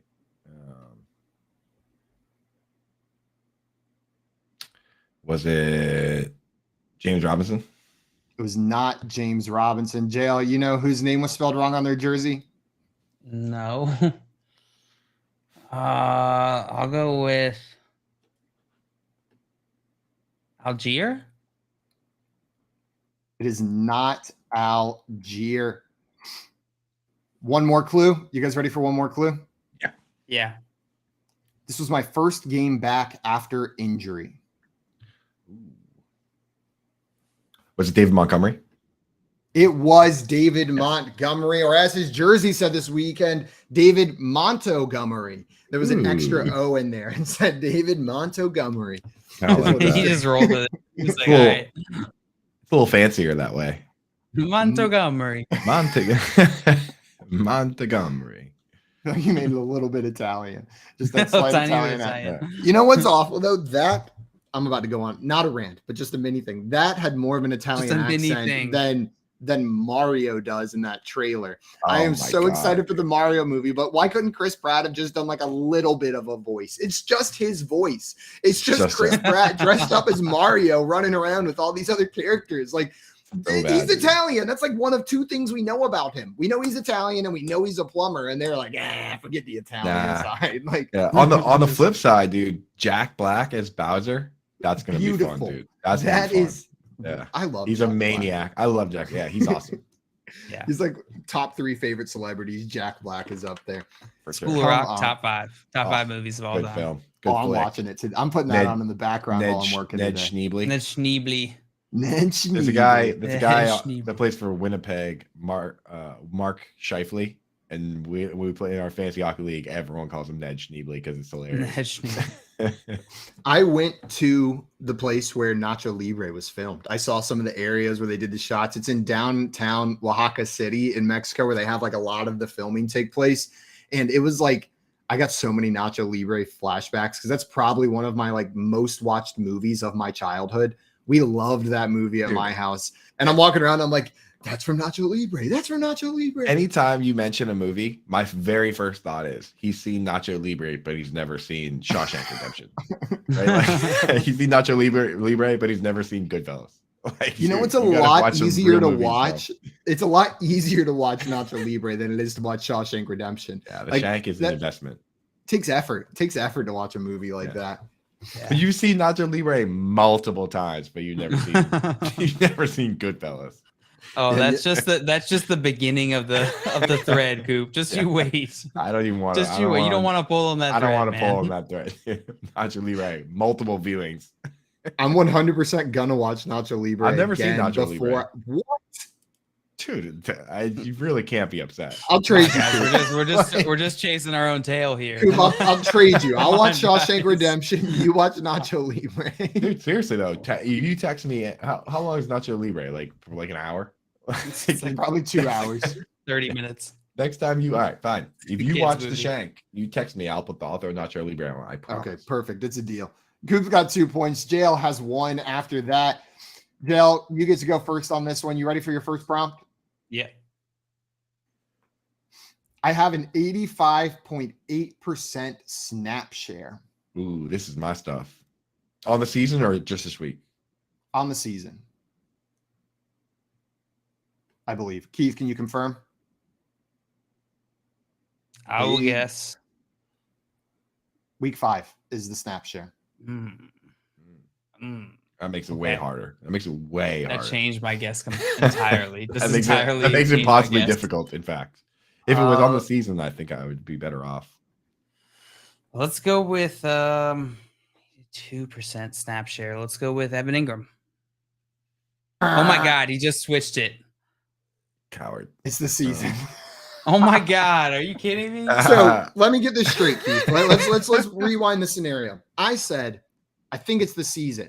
It's the season. Let me confirm with Keith. You made me switch just so JL could give his answer based on bad information when originally I gave him the right information, and then you come in and give it. This is preposterous. I'm getting sick of Keith. The moment JL guesses, JL, I'll give you another guess, dude. First Taysom Hill, and now this, Keith. This is how my week's gonna start off. Keith, you jerk. God, Keith. Okay, JL, you want JL, to go I'll give you another guess. I appreciate that, guys. Let's go with get that Peyton Branding picture out of my face. Oh, dude. That face is just like it's like the definition of like confusion while also like horror. Like it's like a guy that's gonna look wildly confused while he chases you with a machete. You know what I mean? Like he's like, I don't want to do this. I don't know why I'm doing this. That dude looks like he hugs animals. Described it perfectly. That dude is a straight sling blade, right? Oh my God. All right. I'm gonna guess Michael Carter. It is not Michael Carter. That'd be an insane snap share. Of all the people to guess, dude, you guess I'm running back. Running back. You know what's funny is that not more than 30 seconds ago, I thought to myself, no, I can't pick a running back. That's a dumb move. And then I was like, you know what? Keith made this. I'm going to go Michael Carter. But it could be a running back because that would be an interesting snap for running backs. It's not that interesting for many other positions. You might have opened a little can of worms there. Ooh. Is it Josh Jacobs? No, it's not Josh Jacobs. Damn it, Simon! You trick me every time with that. And I know you're gonna do it too. And I'm always like, I can't get JL with it anymore. He doesn't even. You get me every time. He just assume you're doing it. The next stat is I have 103.5 air yards per game. JL, I know you're keeping up on your air yards stats. So who is this player? It's a gimme now. Me and JL just had a little chat about air yards the other day. He might be up on it. He might be up on it. I might be. Watch out. I might be. Let's go with Cortland Sutton. Cortland Sutton is incorrect. 103.5. It's pretty okay. That's actually good.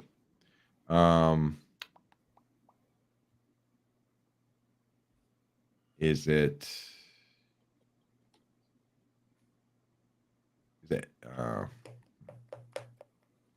it Devonta Smith? It is not Devonta Smith. It is not Devonta Smith. Your next stat is I averaged 15.9 yards per catch in this game. Whoa. In this game, this past game, week 5 game? I am pulling up the stats because I don't trust Keith anymore. Yes, 15.9 this week. Maybe it's for the whole season too. I highly doubt it, but it's definitely for this week. Could be a pretty fun coincidence. That's not what he's averaging per reception this season. So far we know 82% snap share. 85. 85.8. 85.8% snap share. And that's it. Under 3.5 air yards per game. Oh, yeah. We also know that. And now you know this past week, 15.9 yards per catch. Okay. Well, it's gotta be one of two people. Deebo Samuel. It is not Deebo Samuel. Coop, you got a guess? All right, let's do a little thinking here. So he had more than 2 catches, or else that number would end in 0.5. They what? Say that again. Well, I'm just trying to do a little deductive reasoning. If he had only 2 catches, then his average would have ended in 0.5, right? So he had at least a few catches this week, and 15.9 means he had probably had a lot of yards. And then I remember that I was at a wedding and didn't really watch football. And then none of that matters. Well, at this wedding, dude, I was like watching on my phone, like in the church, you know. And then I was like, the reception was like at a golf course, so I was just like hanging out in the pro shop, just being like, I'm not gonna buy anything. But was your fiance like chatting in her eyes? I wouldn't know because I didn't spend any time with her. Let's see. It was just him and Mark in the pro shop. Is it David and Joku? Me and Mark just showing. Mark in the pro shop. Yeah, I'm like sneaking him hors d'oeuvres. Like looking at polos. You walk away for a second, then you come back, double fisting beers in each hand. And you're like, "Hey, Mark, they're both Coors Lights." What I missed? Beelzebubs. It's 3 Coors Lights and 1 Michelob because they ran out of Coors already. So you take give the Mark Michelob, the Michelob. Oh, Mark gets whatever. Mark gets whatever he wants, dude. Legend. Whatever he wants. Oh, it got exciting in that pro shop. Your guess was David and Joku, Coop? No, it wasn't. That wasn't my guess. Okay, then what is your guess? My guess, because I can tell that it wasn't the answer, so I'm gonna go with. Watch it be the answer. Right? Was it Mark Andrews? It was not Mark Andrews. His snap share's way higher. Jill, I believe it's your guess. No, you went first, right? So it is not your guess. We got another clue over here. I caught my first touchdown of the season this weekend.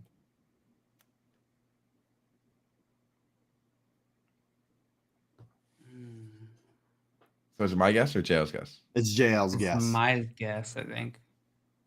JL's guess. Was it?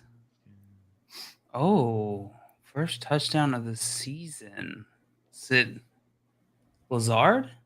It is not Alan Lazard. Coop, you got a guess? Was it Tyler Schlockett? It was not Tyler Schlockett. That is a good guess, though. Yeah. That is a good guess. One moment while I pull up this next clue. You guys got some players in mind that you're narrowing it down to? Yeah. Nah. Nah. Is it David Njoku? It is not David Njoku. Here is your next clue.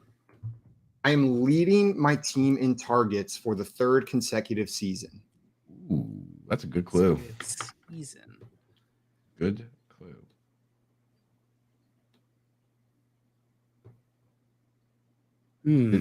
Jail's guess?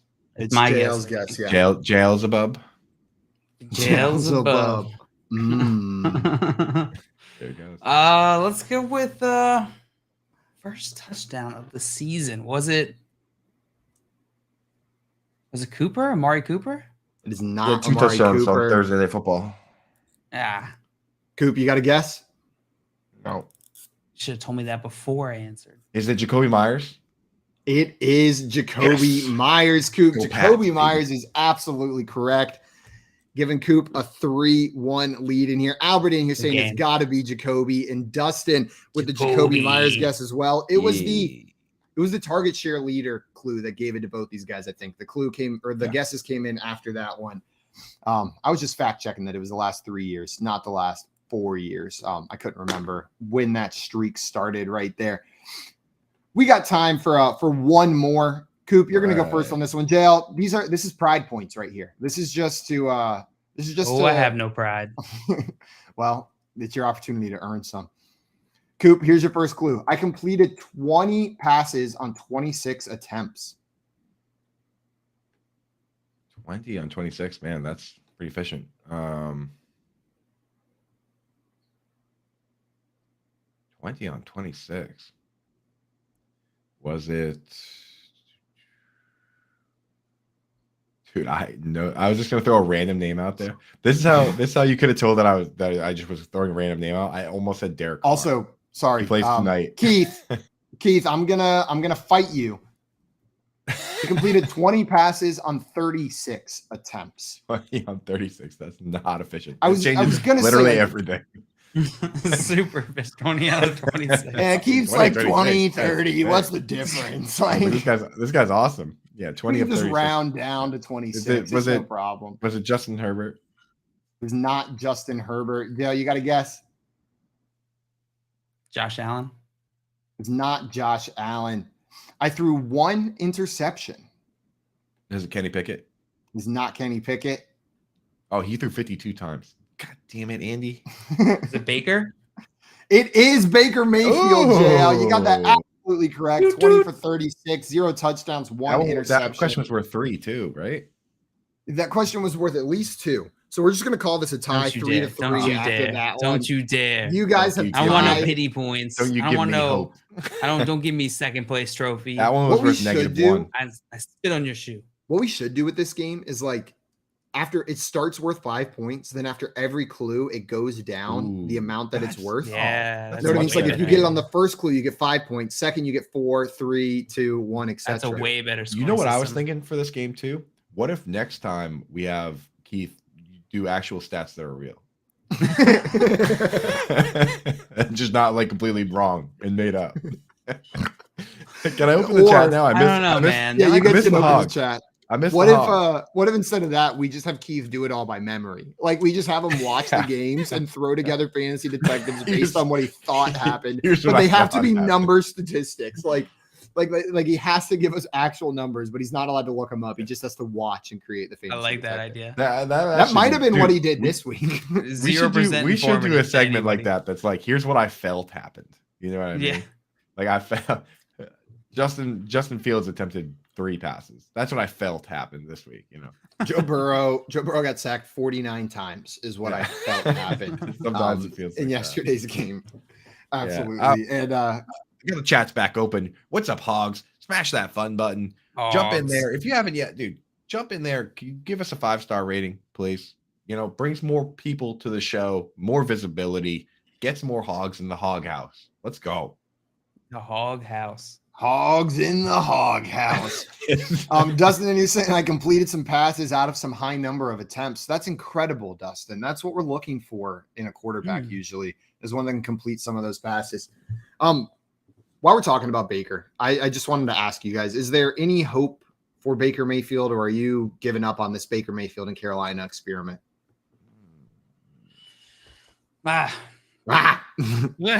You know, What is that, dude? It's like some Scrooge noise. Jill, honestly, I fully agree. Like I 100% agree with that analysis. Kind of right take, yeah. That's what I gotta say about that. I don't know what's going to happen with Baker Mayfield. Maybe they bench it for Sam Darnold, but like, what's the upside in doing that? Then it's just Sam Darnold starting at quarterback. I will tell you, I think over at Fantasy Alarm, John and Pemba is the quarterback guy, the quarterback whisperer, and he has always disliked Baker Mayfield, and he's doing his victory lap on this one because Baker's looked pretty bad. He's looked pretty awful over there.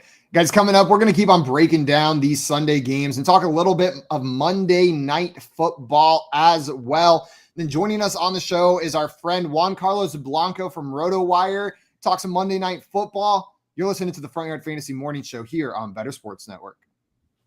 It's sports talk done better. Coop, we did have a question for you. Get into Game wants to ask if you could create an all tight end team. Like, who would be your top tight ends? Like your favorite guys that you would put on your all tight end team?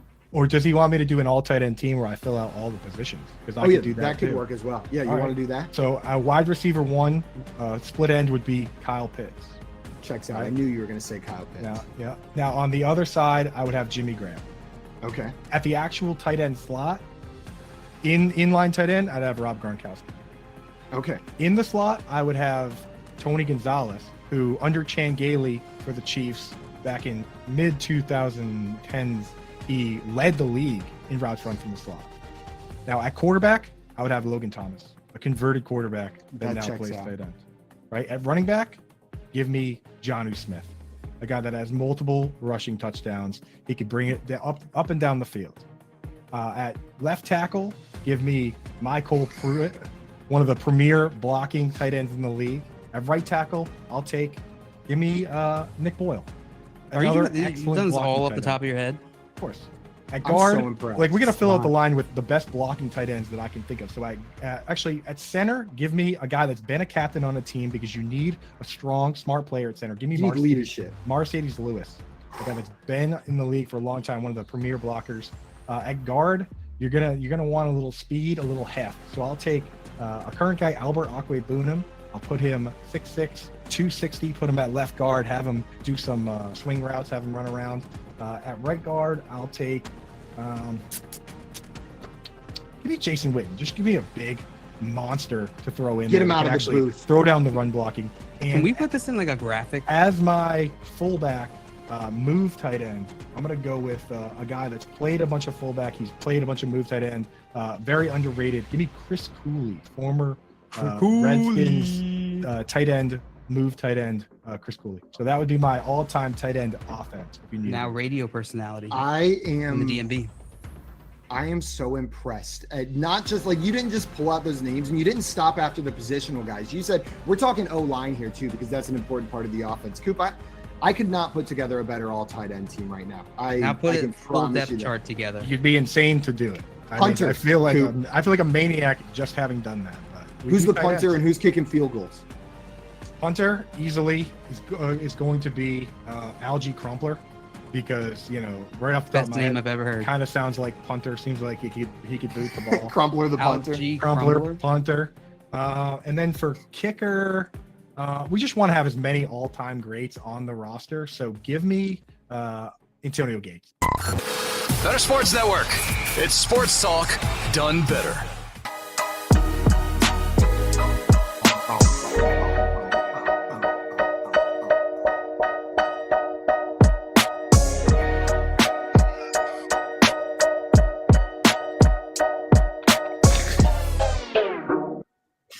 What's up, everyone? Welcome back into the Front Yard Fantasy Show here on Better Sports Network.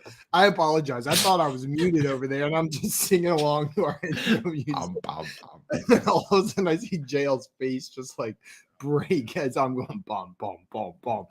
JL, you're a little muted with your laughing over there. Oh, I'm dying. I was like, why is JL laughing so hard? And then immediately I had the realization, like, they can hear me. Now I know. Now I know. Now I know. That's when you can start hearing me. Is right then during that song. I'll be careful not to rip any during that time period from here going forward.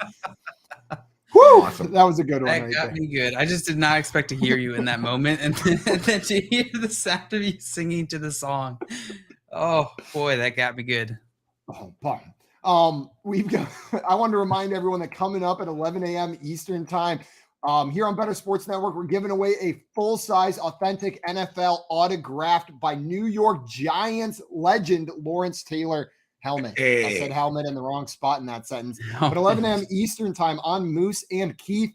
Make sure you guys are tuned in at 11 a.m. That's all you got to do. Get in there, smash the fun button. Someone's going to win. Yo, it looks so nice. I saw it on Twitter. Defense Jerry Rice, right? Like that's what DeMarcus. That's what Lawrence Taylor is. He's like the GOAT, right? Like Aaron Donald maybe making a run at it right now, but as far as I'm concerned, he's the defensive GOAT. I'm with you. That would be such a sick piece to add to your collection. Sick, like that would be the star of my collection if I got added over here. Dude, it's like the matte black too. Those Easily matte the black coolest helmets thing I are just own. God, It would immediately so become the hot. coolest thing I own. What's the coolest thing you guys own? I don't really have anything. Maybe this grimace. Maybe this I really got. I was gonna go. I think Craig sends us the coolest things we have. Yeah, like everything I have is from Craig. Just maybe this grimace Lego car. Pretty cool. shoddily That's made. Look at this thing, dude. Not many people can say that they have that, you know. Not me and like two other weirdos. You know what? Most people won't like Coop. That's pretty legit. Where did that come from? Is that like a Happy Meal toy that is now from a collector's eBay, right? item? I think all these are Happy Meal toys. But like, dude, look at it. It literally looks like they were just like, what do we have for leftover pieces? All right, just paint a grimace on the front. Like, look at this thing. This thing blows. Like, what is this, dude? It's like awesome. this is like the car you make when you're 6 years old, dude. Yeah. And all you have are like just regular rectangle Legos. Exactly. Yeah, like that thing is trash, dude. I think this, Coop, you'll like this. This fountain pen is probably the coolest thing I own because it is a retractable space fountain pen. So it has it's nib. If you don't know, fountain pens have nibs and they have to stay moist, so capped for them to work. So in order to make a retractable fountain pen, the engineering that goes into making this nib so it can click in and out is unbelievable. That's probably the coolest thing. No saying moist nib on the show. Yeah, dude, let me remove in the chat. Moist nibs. Hey, I actually was going to text you the other day. Do you have any recommendations for? This might be blasphemy in your community. I don't know. I'm not in those Reddit streets, but do you have any recommendations on like rather than like fountain the pens? Fountain pens with the tips there, like the rollerball ones or the ballpoints?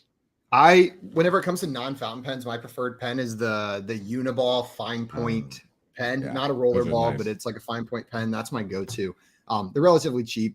The black cap is really nice too with the metal clip. Those are my preferred. There's the They make like there's really pen- nice ballpoints. They do make really nice ballpoints. Absolutely. Yeah, like a hell- nice, hell I have a yeah, they nice do. Parker ballpoint pen that I really like. My dad gave it to me. It used to be his. I see in here, we got a question from Keith. Want to know if we have any collectibles. I think he meant sports collectibles, and we're over here going on about pens. My coolest jersey is probably not even hung up behind me, though. I've got an autographed William the Refrigerator Perry jersey, Chicago Bears William Perry jersey. That is probably my coolest collectible that's sitting in my closet. I need to get that framed and hung up. But Clemson legend, defensive legend, and legend of fun in the NFL. Know what I mean? Like, he was just a fun dude. He's one of my favorite players. And I met him one time. I got some pretty cool bottles of bourbon. The problem is somebody keeps drinking them. Oh, So they're Ed Williams. so they're expiring assets. But I do have like, a 15-year Pappy Van Winkle. Got a couple. I got a George T. Stagg. A couple decent herbs. There we go. George Sag, I love that, Coop. That was like, you're on your way. That was a dad joke right there. That was like the class, like the waiter comes out to the table and they're like, oh, well, my food just disappeared. I must have dropped it or something like that. Like, and like a completely clean plate, and you're like, I didn't like it. Yeah, exactly. It's in the same category right there. My whiskey keeps disappearing. JL, I see that Higgins jersey behind you. Is that your favorite collectible, or do you have another collectible that you like? Probably. I got my Higgins jersey, and then right here we got the Justin Tucker signed mini helmet, which is pretty sweet. That's cool. newer. Just got that one recently. Sir You know Plant. what? The coolest collectible I ever Sir had that I Planet gave there. away to a friend for his birthday because I thought it would mean more to him than me. And I'm probably right, but now I regret that I don't own this thing. In the 4th grade at a Relay for Life event, I entered a raffle to win a Pete Rose autographed baseball. And I won said raffle, had a Pete Rose autographed baseball, then gave it to my friend for his 16th birthday because I thought he would like it more than I would because I wasn't a baseball fan. But gave away a Pete Rose autographed baseball over to my friend. That hurts. Pete Rose are they deserves worth- to be in the Hall of Fame. Baseball take.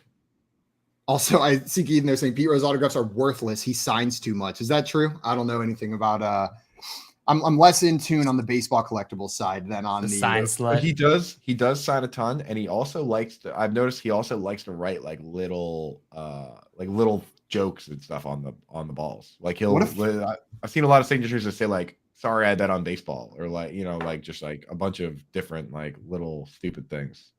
I like Scott Fish says I have an autographed Joe Webb card. Him and Josh Allen are the only two to win Tuesday night NFL games in the Super Bowl era.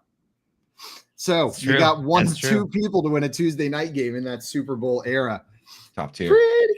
Pretty cool over there. And Tommy, Ernie said he charges extra for those messages to write on the ball. Is that true? Dude, if Earn Dog said it, I trust. It's gotta be true. The Earn Dog says explicitly, and I don't trust a single thing that Keith says. That's crazy. That's wild. Not crazy that Coop doesn't trust Keith, right? Crazy that he charges extra for those little messages. Yeah. Okay. Yeah. Just if Earn Dog says it, there's no question that it's 100,000% true. 100,000%. Makes sense. I'm loving the idea that like Pete Rose signs so much that they're now worth less. Know what I mean? Like it seems impossible for one human to sign so many things in their time that there is an abundance, the market, right? That he has created a surplus of Pete Rose signatures. Like, what percentage of this man's life does he spend signing things then if there's truly a surplus? Honestly, like I could create a surplus of my signature pretty quickly. You know what I mean? Yeah. Like I sign one thing, there's a surplus of my signature compared to the market. Like for Pete what I've Rose, always said? I always wish that whenever you die, you get to like go up and just see all of the statistics. Like this is whatever afterlife you're in, you get to see all the statistics of your life. Everything like just menial or trivial. Like how many times did you clip your toenails? How many times did you scratch the top of your head? How many liters of Diet Coke did you drink? How many times did you sign your signature? It's crazy. Wow. Pretty decent amount. I want to know the total length that my toenails grew in my life. Know what I mean? Like I want 15 miles. I want to know the distance of my toenail growth. Like what? 17 miles of toenails. Dibs on that band name.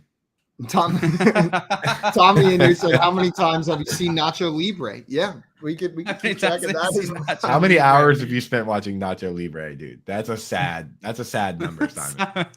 That number for me is 0. Okay, you can say that's sad, but whenever you see Nacho Libre, you're gonna regret saying that's sad because that movie is a treat. It's a pleasure to watch. I'll watch it when you send me a screenshot of your TV with Shawshank Redemption on it. Sorry, JL. Anything else we had on the schedule for today? Any other work getting done? I got to watch Shawshank Redemption as soon as this is over. So that's fair. Yeah, solely so like, you can watch Nacho Libre. 3 hours of watching it, and then like at least a half hour of emotional recovery time. That's wild. For me or for you after Nacho Libre? Probably both, dude. Probably both. Scott said, if your answer is over 92 minutes, your life took a weird turn for Nacho Libre. I feel like even making it the full 92 is an accomplishment. What did it get in Rotten Tomatoes? Nacho Libre. I bet it got a high score. It's like the Eagles this season of movies. I think people are still underestimating it a little bit. It's a little bit underrated, but it is such a good movie. Jack Black got a 40 in there. A 40 on Rotten Tomatoes. Well, they don't know what they're talking about. They don't even know what they're talking about. Audience slightly better. 54. Oh no, that's not good. Well, sometimes art isn't appreciated, Coop, whenever it's created is what goes on. A true artist isn't always appreciated in his prime. Right after the show, Simon's gonna be in there up in those comments, dude, being like, this movie is art, like trying to juice the score a little bit, dude. What's the worst movie you guys have seen? Now You See Me Too. No question in my mind. That is the number one worst movie I've ever seen in my entire life. Open Water. God. What'd you say? Which one? Open Water, I think it's called. Oh, dude, that movie. It's the one where they go scuba diving and get left out at sea. Worst movie by far that I've seen the entirety of is Speed 2. Speed 2. That movie is so bad. I didn't know that they needed a second one. Is it the same concept? Just Keanu Reeves not even in it. Yeah, it's the same movie except they're on a boat. Dude, Willem Dafoe plays the bad guy, and it's like it's worth it watching it. It's worth watching it just to see how insane Willem Dafoe is, dude. Yeah, but oh my god, Keanu's not even in the movie. It's so bad. That movie got a 4 on Rotten Tomatoes. A 4. The other movie that I think is up there, but it's so bad that it's almost fun to watch, is Jaws: The Revenge. Have you seen Jaws: The Revenge? It's a direct sequel to Jaws 2, but it came out after Jaws 3D and it ignores what happened in Jaws 3D. So like they're like, this one doesn't count. It's the one where the shark follows the family across the world to target them specifically at a beach, and the shark like roars in this movie. So like the shark makes like an audible like roar in the movie, and he's sentient enough to follow the family around the world to attack them at another beach. Like that's so the good. Science in that movie is like, it's so bad it's good. Do yourself a favor at some point. Go read a couple reviews for Baby Geniuses 2. They crack me up. They crack me up, dude. I'm on the Rotten Tomatoes right now. Dude, one of the reviews. This is the entire review. Excruciating.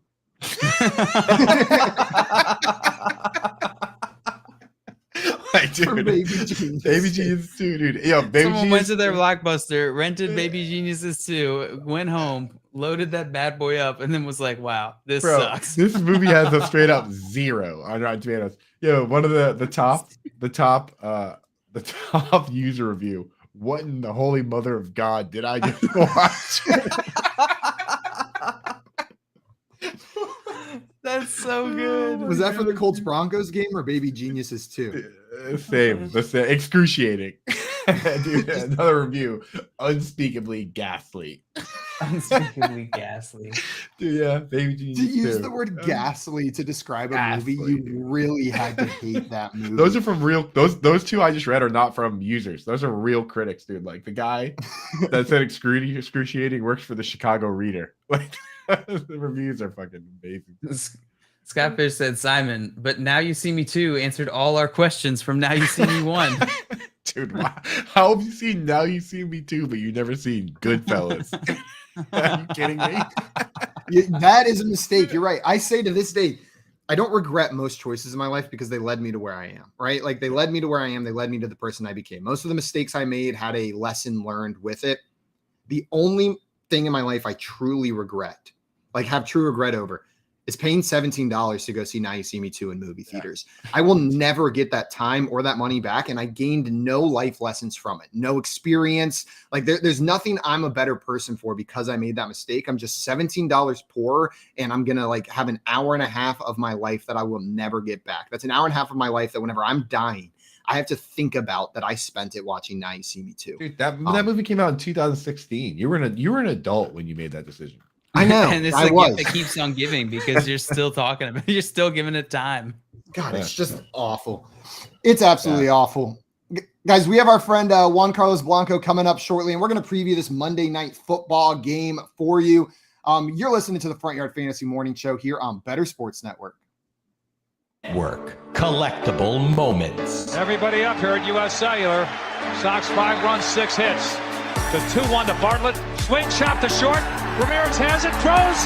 Burley picks the perfect game. His second no-hitter. People going crazy here at U.S. Cellular. He's mobbed by his teammates. A perfecto. Now there's a steal by Bird. Underneath the DJ, lays it in. Right up, 1 second left. What a play by Bird. Bird stole the imposing pass. Laid it up to DJ. DJ laid it up and in. And Boston has a 1-point lead with 1 second left.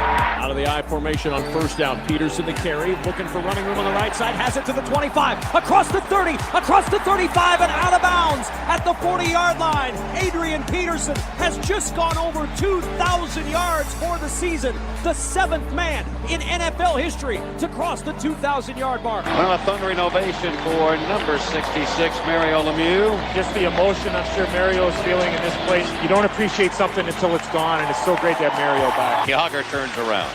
Over to Lemieux. Mario Lemieux, his first goal in his comeback here tonight at the Mellon Arena. And the Penguins lead 3-0, and he is smiling like a butcher's dog. Mario Lemieux. Oh, the band is out on the field. He's going to go into the end zone. The Bears have scored. but the bands are out on the field. Pearson moves in front of the STP Dodge. Petty comes back to the inside. They almost touch as they move down low in the bank, and you're going to be side by side as they exit the bank and head for the finish line. Richard Petty goes back in front. They both spin. They're in the wall. Petty is sliding, slamming into the wall. He's coming down toward the finish line. Will he make it? Pearson is still running. The winner is car number 21. An amazing finish. Richard Petty's car demolished in the front end, as well as car number 21. An unbelievable finish, a terrible crash. David Pearson has won the Daytona 500. Leitner catches, comes down, dribbles, shoots, scores! Christian Leitner has hit the bucket at the buzzer! Pitched by Downing, swinging, there's a drive into left center field. That ball is going to be out of here. It's gone. It's 7-15. There's a new home run champion of all time, and it's Henry Aaron. The most valuable player is Magic Johnson. 42 points, 15 rebounds, and 7 assists. He starts at center, plays forward and guard, and leads the Los Angeles Lakers to a world championship 123-107 over Philadelphia. Whether you collect sports memorabilia, fantasy championships, or winning bet slips, talk about it on Bettor Sports Network.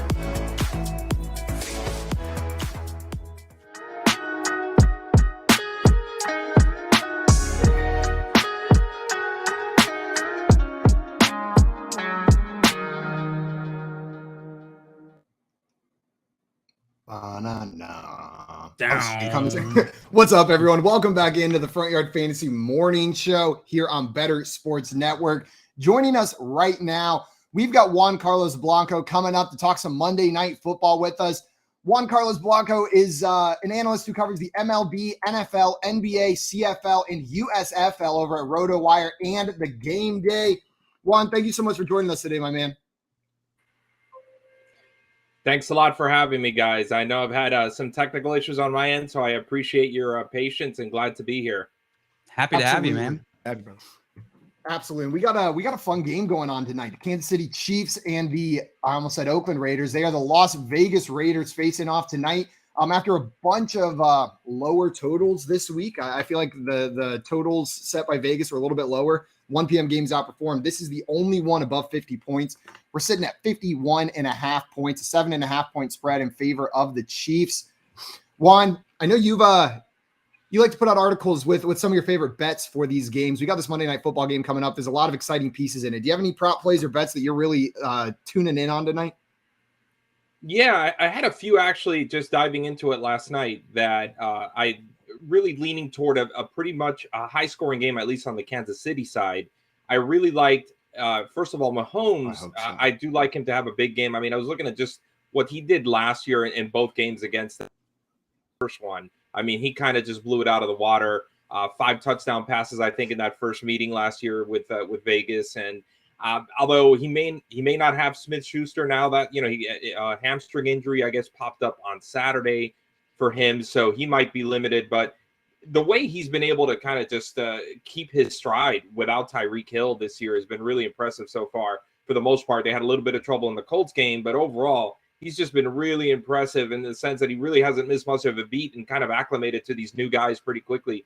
So I like it on the higher scoring side, at least for KC. Like I said, I don't know about that 7. I think it's a 7.5 point spread right now. They definitely have the capability to cover it, and they certainly blew that out of the water last year both times. So I think that's in play as well. But I like a couple parlays, for example, like the Chiefs money line with the Mahomes over the yardage of like 290. I think he's at or 291.5 in a lot of places. To throw over 2.5 touchdowns, I like that as well for a couple of reasons that the metrics seem to be pointing me in that direction. Yeah, Patrick Mahomes right now on FanDuel's. Oh, sorry, go ahead, Coop. It's funny. Patrick Mahomes is good. Tyreek Hill is also good. Like, we sometimes you think like when you break these two guys up, it's like, okay, one of them's got to be the guy, and the other guy, was only good because the other guy. Yeah. I guess it turns out both guys can be good. Yeah, they're both incredible players. The FanDuel Sportsbook right now is Patrick Mahomes at 279.5 passing yards. So it sounds like you'd be smashing that over, Warren. Oh, yeah, exactly. And if that's the case, I mean, I think for some reason I had the 290 number in mind. But, yeah, absolutely, I think I would. I mean, the Raiders really haven't been tested the way they're going to be tested against him. and he's been able to adjust to whatever he's had to deal with in terms of personnel losses and so forth. Travis Kelce had a huge game last year, the first game against Vegas as well. So I can definitely see him, stepping in and stepping up if Smith-Schuster is down. And the rookie Sky Moore is there, McCole Hardman. He's got plenty of guys to kind of pivot to if he needs to. So Patrick Mahomes' passing yards so far through these first 4 weeks, he's only hit that total one time, and it was in week 1, 360 yards in week 1.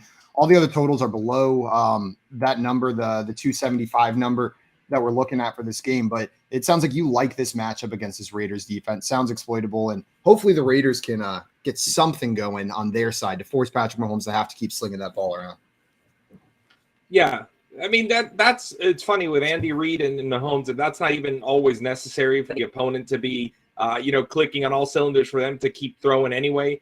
But it does definitely help that cause. And, on that end of things, I mean, I like a couple of Raiders props as well that I had written up. One of them was just Davante Adams as an anytime touchdown scorer. That's a good bet pretty much any week that he's on the field. But in addition to that, and looking a little deeper into the numbers, the Chiefs have given up, at least going into week 5's games, they had given up the most red zone receiving touchdowns of any team, 10 touchdowns overall to receivers in general as well. And Adams is already, unsurprisingly in the red zone, he's already a usage monster there. I think 13 targets already through the first 4 games. So the last couple of years in Green Bay, just for perspective, he had 28 apiece, I think, in each of those 2 seasons. So he's already well on pace to kind of blow past that as well.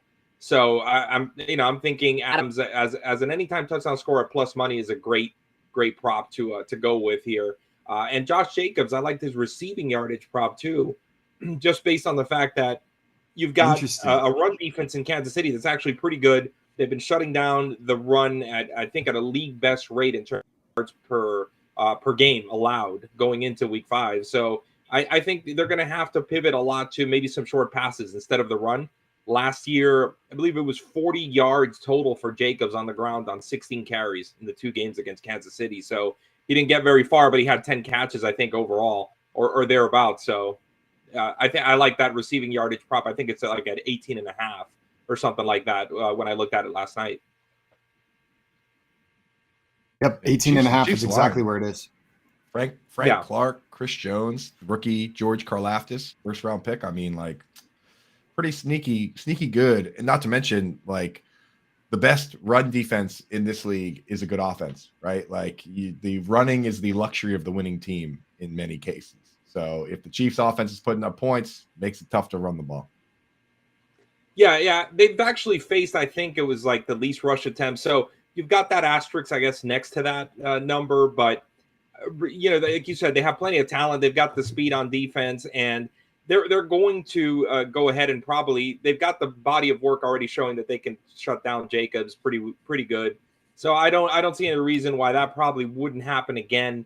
And what sometimes the best substitute for a coach when the running game is just kind of being slamming into a brick wall is to pivot to that short pass, which is more or less the equivalent or can be the equivalent. So that's where I'm leaning toward that because that's an easy yardage prop. I mean, Jacobs, I think the last 2 games, 30 yards apiece. I think it's been the identical receiving line the last 2 games, 5 for 30 or 5 for 31 or something like that. So he's been heavily involved in the passing game as the season has started to unfold here with in McDaniels' system.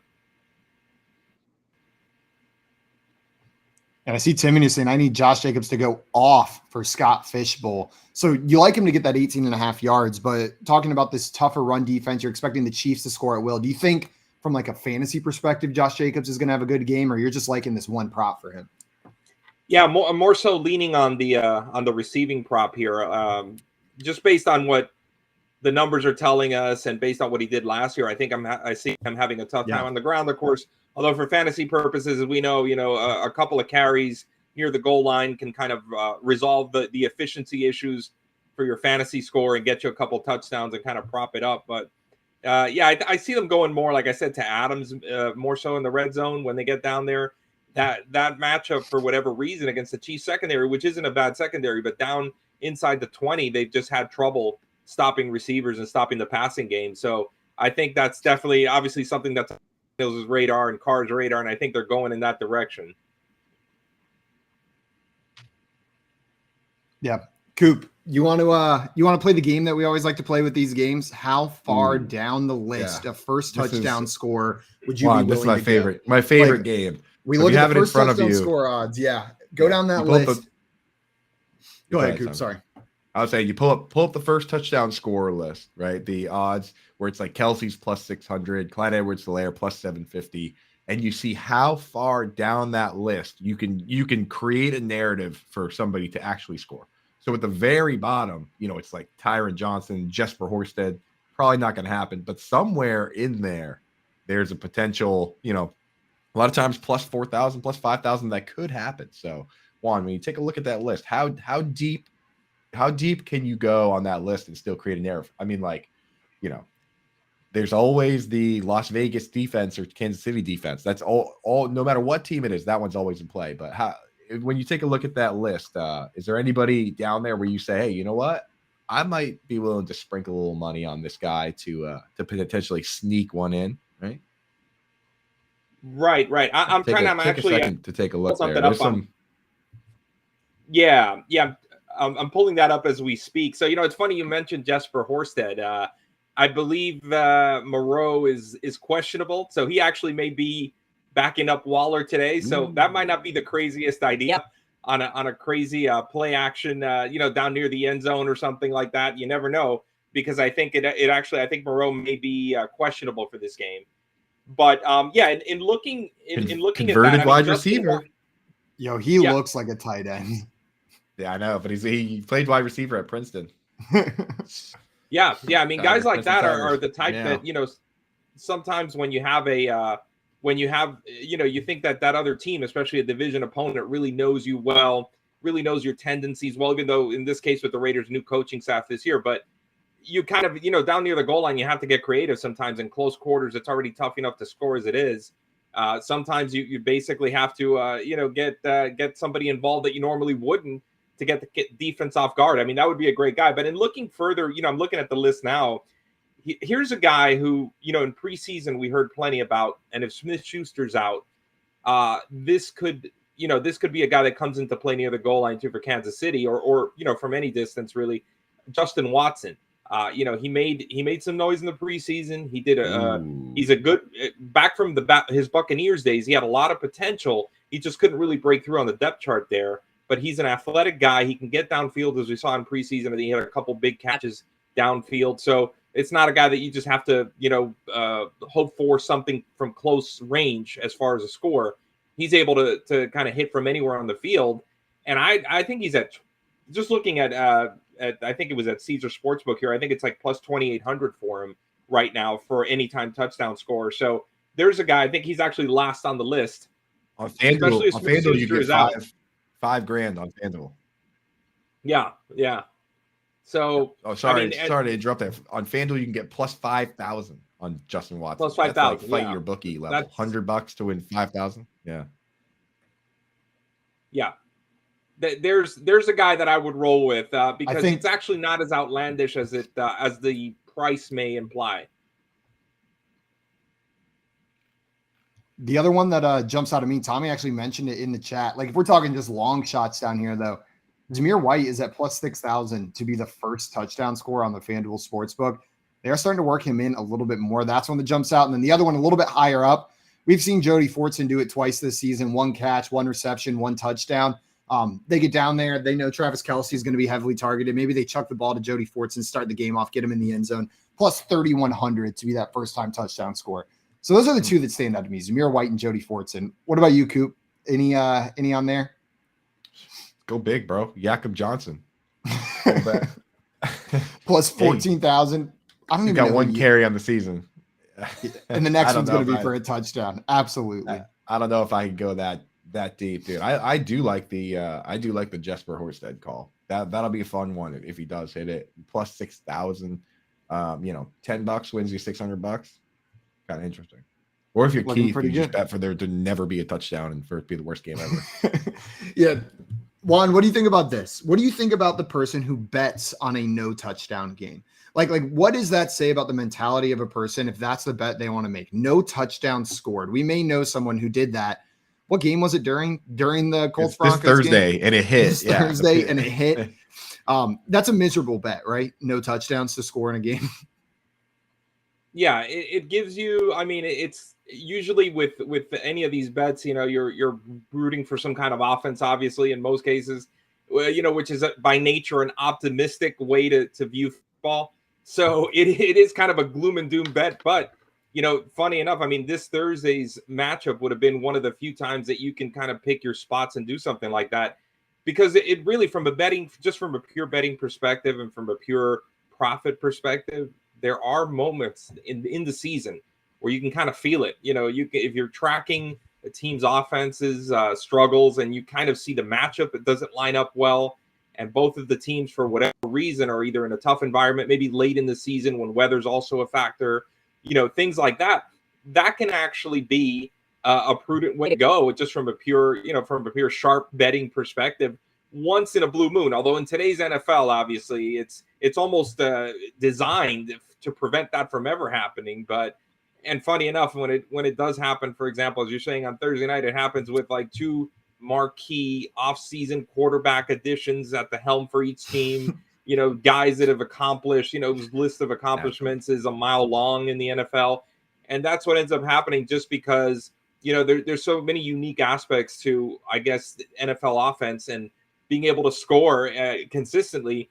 And when you've got, new coaching staffs and you've got new players around the quarterback, whatever the case might be, a combination of everything in that situation, for example, with Ryan and Wilson, you can end up sometimes with just an inefficient game.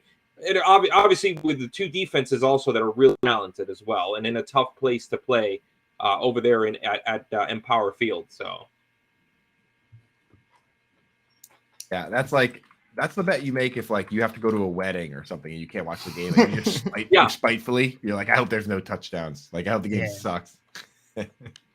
Absolutely right. You're just before we let you go, it's right. Yeah, if you can't watch the game, bet no touchdowns and just hope that you don't miss anything. That's what Keith does. As a Jets fan, Keith is just spiteful. He's just spiteful. He's like, if I can't have fun, bet. no one can. I suffered for years. Now you're all going to suffer. Juan, before we let you go, it sounds like you think the Chiefs are going to win this game based on the bets that you were making, the props that you like. But what is your score prediction for this Chiefs-Raiders Monday Night Football game tonight? Yeah, I mean, I think in the end, the Raiders are going to keep it more competitive than they did last year in those two games. I think that it's still going to come down to just Mahomes kind of carrying this, elevating, I guess, the Chiefs above that situation to the point where they still end up with I would say like a 34 to 21 type of win, double digits, 34-24 at the closest, I think, because in the end, I think Kansas City still has enough weapons. And what's happened, I think, with Vegas so far, we didn't really talk too much about Carr, but he's still clearly adjusting to McDaniels' system. In looking up the numbers yesterday, he's got the lowest completion percentage of his career so far that he's carrying right now. I think it's at 61%. Average yards per attempt are at 6.7. That's the lowest since his rookie season.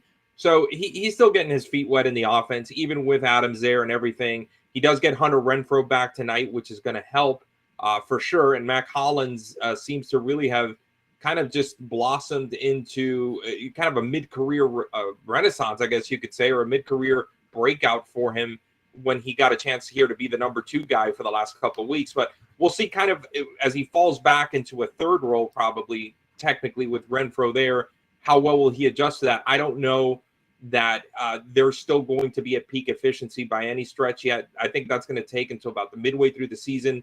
Then I think you see the Raiders really start clicking on offense. But for tonight, facing a tough defense at Arrowhead, I'm looking at 34-24 as kind of their closest that they get, before they lose. 34-24 for the Chiefs. Juan, thank you so much again for coming up with us. Everybody watching, make sure you go check out our friend Juan Carlos Blanco's work over on Twitter, and you can find him on Twitter at JCBlanco22. And check out his work on RotoWire as well. That's where you can find most of his articles. Juan, enjoy the rest of your day. Enjoy Monday Night Football, and thanks again for coming on, my man. Thanks again for everything, guys. It was a real pleasure. Thank you. Hope to see you soon. Have a great one. Koopa, how are you feeling about this game tonight? What's your score prediction for the Raiders Chiefs game tonight? Well, I saw Tommy in the chat going, branching out a little bit. He thinks the Raiders are going to win.